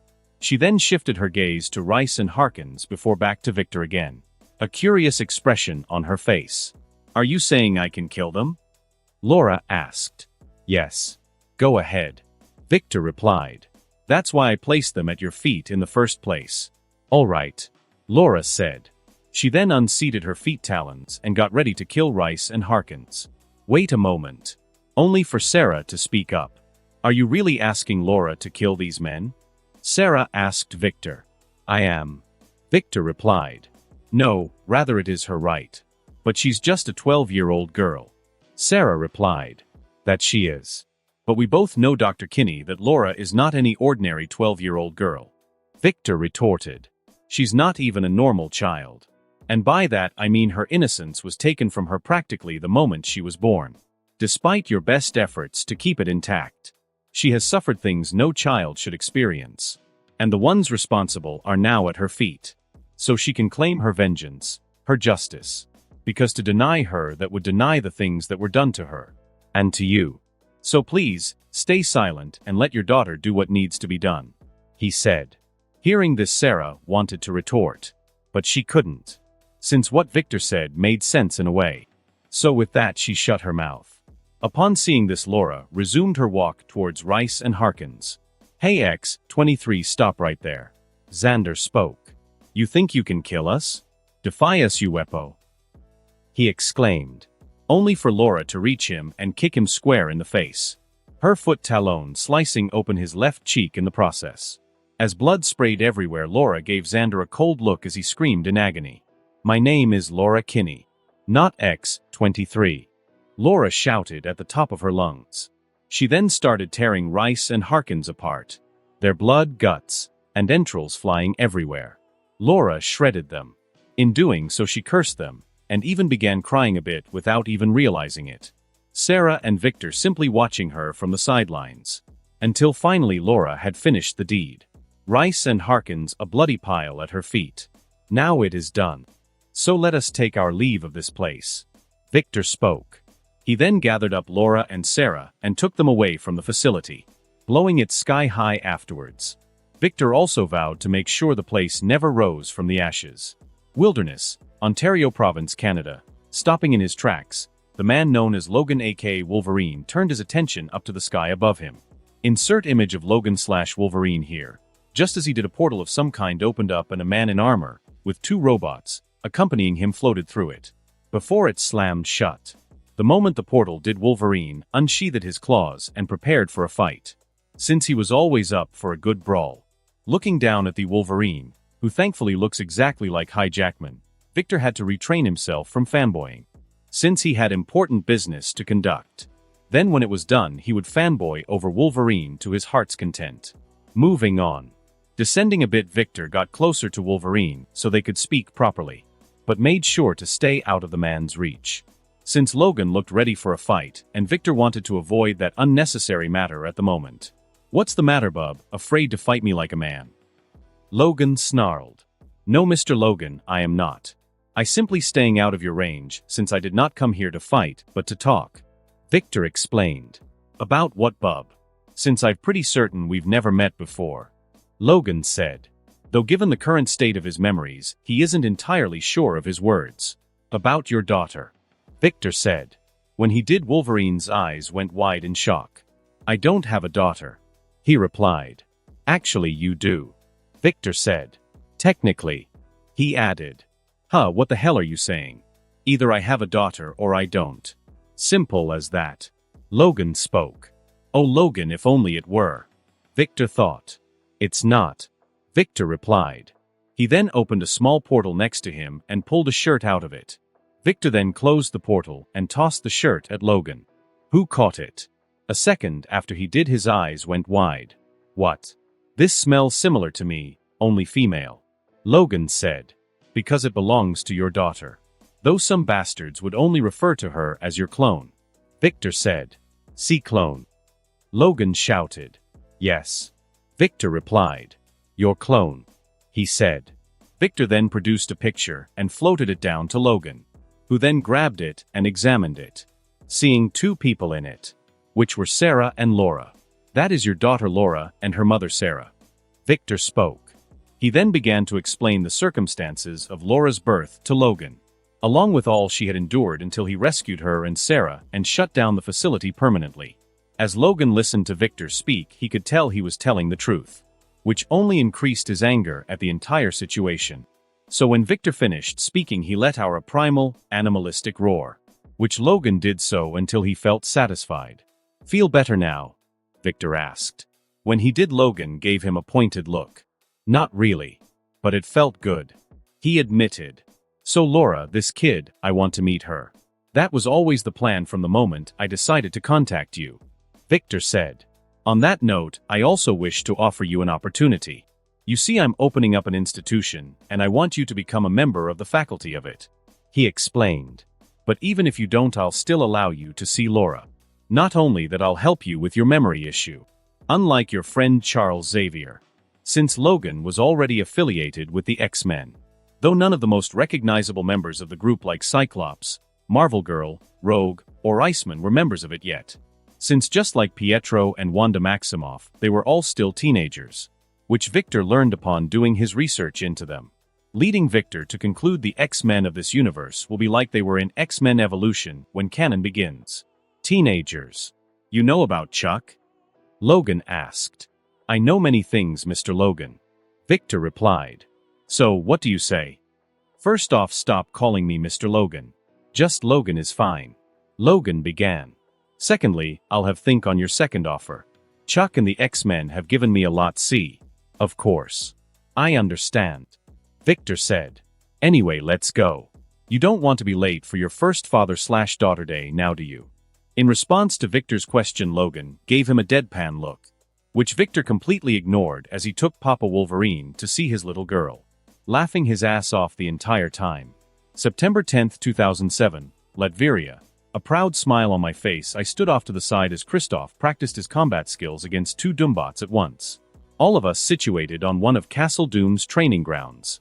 His movements looking good, not only in the way he used his newly enhanced body, since I gave him a dosage of my personalized version of the SS serum, but also in the way he used his newly created and first highly sophisticated invention in his combat training, the invention itself being a force lance, which Kristoff recreated after I did my duty as his father and introduced him to Gene Roddenberry's Andromeda television series, since it exists in this world, because I will not allow my son, nor any children of mine, to be uncultured.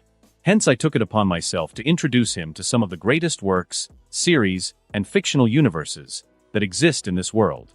Star Wars, Star Trek, Babylon 5, Farscape, Andromeda as I just stated, Stargate SG-1, Thundercats, Transformer series, Power Ranger series, the anime Yu Yu Hakusho, Dragon Ball Z, Hunter x Hunter, Ghost in the Shell, Pokemon, Digimon, Naruto, Bleach, One Piece, etc. All in a day's works for Daddy Doom. Plus it was a way for me to spend more personal time with Kristoff in a relaxed setting. Time will we have less of in the immediate future. Considering the start of the MCU canon is only a few months away. A fact I know to be true since I've been checking and everything lines up. So in just a couple of months Tony should get his ass kidnapped in Afghanistan, and then be put on the path to becoming Iron Man. Then after he does the ball will truly get rolling. That's not even taking into the account all the actions I myself am taking. Like beginning to implement some of my more drastic plans. So yeah, shit is getting real. Which is one of the reasons I gave Kristoff my SS serum and stepped up his combat training. For as my son, he will have a target on his back. A fact which both he and I have come to accept. That's why I am preparing for the challenges he will face as a member of the Doom family. Besides, no son of Doom will not have the knowledge to defend himself and stomp out his enemies should the need arise. 10 more minutes passed before Kristoff's combat training session for the day came to an end.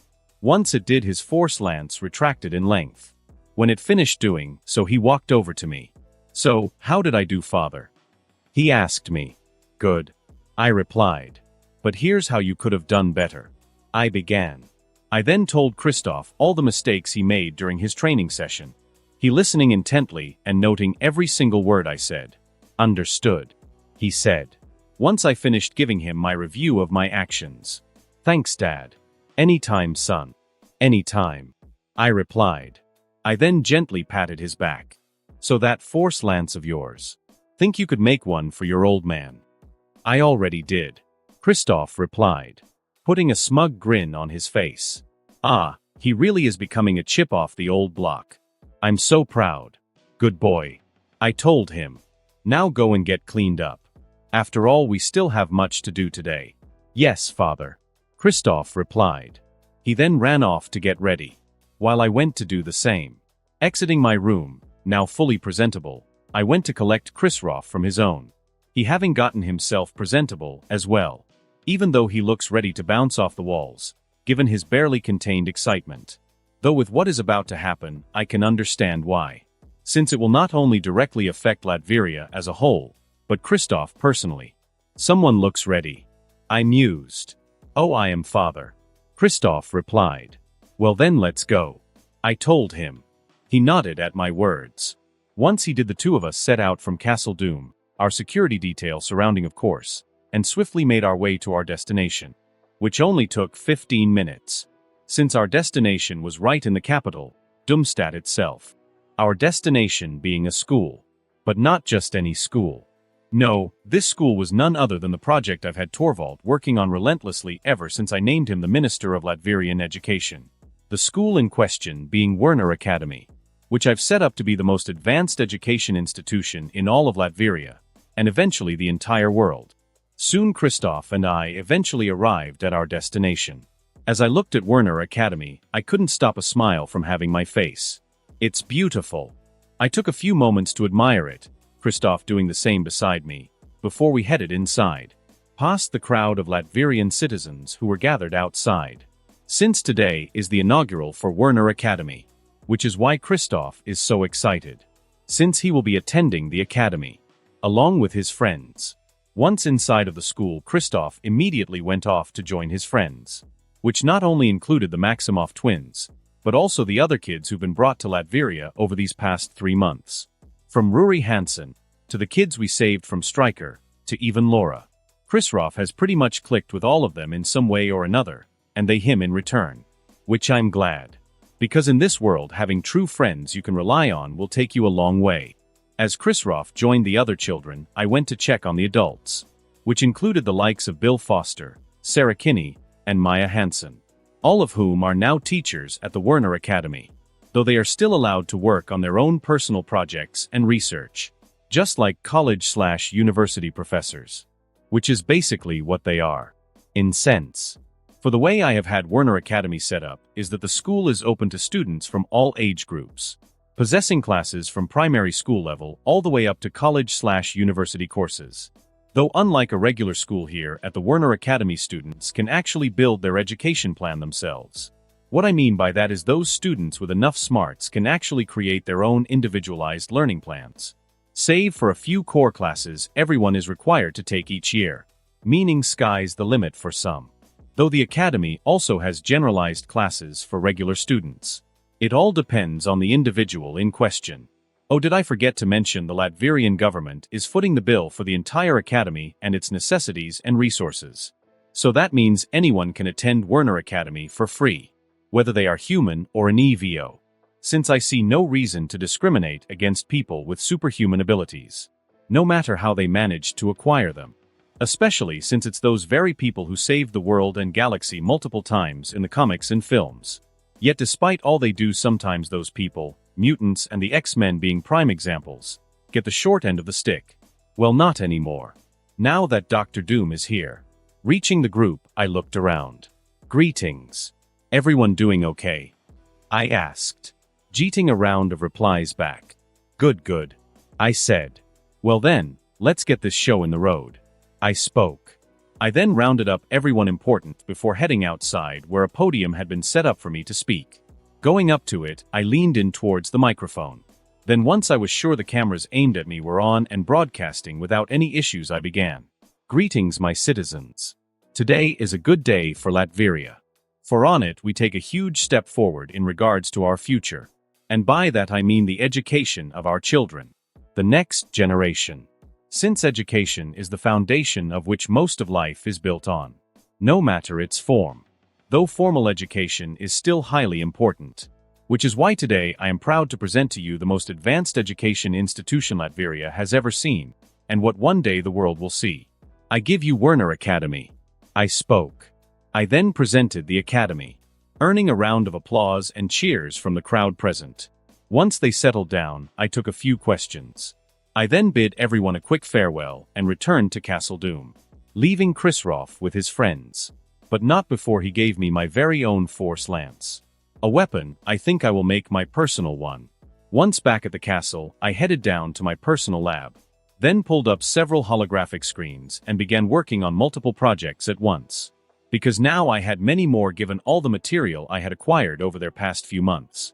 From samples of adamantium, to the actual formula to create the metal itself, to the DNA of Richard Parker, which allowed me to easily break the genetic lock he placed on the spiders he created during his time at Oscorp, some of which I had acquired. There was so much to go over. So I decided to kick things up a notch, as well as create a few more projects. Such Project Spartan and Project AI Companion, the former of which is coming along rather well as Project Primarchs. Given all the research I've acquired from Dr. Hansen, Dr. Kinney, and once again Dr. Parker, all of whom specialize in biological science in one form or another. Thanks to them and their work, a massive amount of time to completion has been shaved off those two projects. Continuing to work, I was interrupted when Lucia contacted me. When she did, I stopped my actions and answered her call. Yes. I asked. The meeting with Romanov has been set. She spoke. Excellent. I spoke. I then ended the call with Lucia before closing all the holographic screens, so I could focus all the attention on the upcoming meeting with Natasha. After all, it would be a disservice to the legendary Black Widow if I didn't meet her at my absolute best. September 12, 2007, Triskelion, Washington, D.C. Third person, POV, leaning back on his office chair. Fury had his left hand on his temples, rubbing them, which he usually didn't do. But the last few months had just been that stressful for him. And all because of one big reason. Victor Von Doom and his country Latveria. First there was the war of annexation. The country, and their ally nation Simcaria, launched against Sokovia, which now no longer existed since Latveria had annexed it. Second, there was Doom's little speech at the United Nations, which they brought on themselves, what with strong-arming Doom to show up in all but words, but you would never hear Fury say that out loud. He would think it, but never say it. But back to the point. The speech did not go over well. Though the United Nations did the smart thing and decided not to make a big fuss about the matter. No, the shouting came from his bosses. The World Security Council. More specifically Pierce and his buddy Malik, who ordered Fury to infiltrate Latveria and get as much intel as possible on the nation, and specifically what Victor Von Doom had planned. However, that was easier said than done. Since after months of trying S.H.I.E.L.D. hadn't made any headway in getting any solid intelligence on Latveria. Satellite scans were useless. So we're trying to hack into their communications. Don't even get him started on human assets in country. Because there were none. For every single time S.H.I.E.L.D. tried to get human intelligence assets in Latveria, their plans were stopped before they even started. Put simply, Latveria was now a goddamn fortress. The same can be said for their neighbor and longtime ally, Simkaria. And Fury knew the reason for these two nations' sudden leap in security and the like. Victor Von Doom. The man was making Fury's bad eye itch more and more each day. Especially given that fact that two people S.H.I.E.L.D. had been keeping tabs on Dr. Maya Hansen and Dr. Bill Foster, had suddenly resigned from their jobs and headed to Latveria because they had been offered jobs there. If that wasn't bad enough, after Dr. Hansen left the country, her boss Aldrich Killian, and most of the Sainwar leadership of the think tank AIM ended up dying. Their deaths attributed to the explosion of their Miami headquarters, due to an experiment gone wrong. But Fury knew that was some bullshit. He just didn't have any evidence to prove otherwise. Oh, but he knew. It was likely Doom and Latveria. Doom, just what are you planning? Fury thought. As he did, a report marked urgent appeared on his computer screen. Opening it, Fury read it and then slammed his hands stop his desk. Mother schmucker! He cried. Since the report Fury just finished reading informed him one of S.H.I.E.L.D.'s special operatives, codename Ghost, was entirely off the grid. And not for a mission. Meaning they had gone rogue. This is the last damn thing I needed. Fury muttered. Then a moment after he did, so he got a contact request from Maria Hill. Insert image of MCU Maria Hill here, his deputy director. A request which Fury accepted. A moment after he did, the image of Hill appeared on the screen at the back of his office. Go ahead, Hill. Fury said. So you said you wanted to know the second anything changed with the Latveria situation. Well, it has. Hill spoke. Her video call then cropped to the right side of the screen. As it is on the left side, a news report appeared. Specifically from Latveria. Giving details of a new education institution that was being sponsored and funded entirely by the state, known as the Werner Academy, which would even accept individuals from outside the country to study within its halls. Seeing this, Fury sat up ramrod straight in his chair. Mother schmucker, he said, going back to rubbing his temples. Since Latveria and their leader was seriously trying his patience, he was definitely going to have a stiff drink tonight. Sitting in his home office, Alexander Pierce watched the international news report on Latveria and its new Werner Academy, doing his best not to clench his fists. Since Latveria was quickly becoming an issue, specifically their leader Victor Von Doom. Ever since he had become ruler of that nation, too many things had taken place. First, Baron Strucker vanished when Latveria and Simkaria attacked Sokovia. Then any and all Hydra agents were eliminated from both countries. Whether they were already there or being sent in, it didn't matter. This had caused concerns among Hydra's ruling council, whom Pierce at first brushed off, but was now beginning to agree with. Latveria was becoming a problem. More specifically, their leader Doom. So maybe it was time to correct that problem. Permanently. New York City. Sitting in a private room in their New York headquarters, 3 members of the Hellfire Club watched the news report coming in from Latveria. Specifically 3 leaders, which were as follows. The Black King, Sebastian Shaw. Insert image of Sebastian Shaw here. The White Queen, Emma Frost. Insert image of Emma Frost here.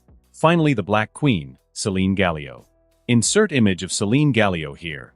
As the report continued to play and images of Victor came up, Celine licked her lips. MHM. He looks tasty. She purred. Found yourself a new target to be your plaything, I see. Emma commented. Though I have to admit, Celine, you do have good taste. She spoke. Finding Victor very attractive. Can you please keep your tongues in your mouths, ladies? Sebastian asked. Honestly, acting like schoolgirls simply because a man is just a little good-looking. Better he be good-looking than prone to petty jealousy. Emma spoke. Angering Sebastian. That's enough, you two. But before things could escalate, Celine spoke up, forcing both Emma and Sebastian to back down, since neither one wanted to incur her wrath. You're right, Celine. Sebastian spoke. Anyway, let's get the main point. Do we think this king, this Doom, is now suitable for the ranks of the Hellfire Club? He asked. Since the Hellfire Club had been watching Victor for a while, watching his actions, since they found him a suitable candidate for their organization. He's all right with me. Emma spoke. But we still need to see what the others think. I think we should hold on making a decision about this doom for a bit longer. Celine mused. Why? Sebastian asked. Just a feeling. Celine spoke, living her lips, never taking her gaze off doom on the screen, like a predator watching her prey, which was the real reason she didn't want the club to make contact with Doom yet. She wanted him to ripen a bit more before devouring him. A day Celine couldn't wait for, but would end up very different than what she is expecting. September 20th, 2007, Germany. Walking past the dead bodies on the ground, Zemo opened the door in front of him. In doing so, finding exactly what he had been looking for. A young woman he had been sent to rescue by his king. Her name, Jessica Drew, who was an EVO with spider-related powers, apparently. She was also undergoing brainwashing to be an assassin by one Otto Vermus. 4HYRA, which was apparently still around. But Victor wanted to eliminate them. No, he made it a mission to eliminate them, which Zemo was more than happy to help with. So once he got a dose of Victor's SS serum and got used to his new enhanced body, Zemo went to work, clearing the earth of Hydra scum, as well as saving people, like the girl Jessica in front of him, who he was going to transport back to Latveria, where she would be safe and protected, all thanks to the efforts of Dr. Doom. And that concludes this episode. If you enjoyed it, I'd seriously love it if you guys could leave a like on the video, as it genuinely helps out so much, and it keeps me going, plus it takes only 1 second. That said, have a wonderful day. See you in the next one.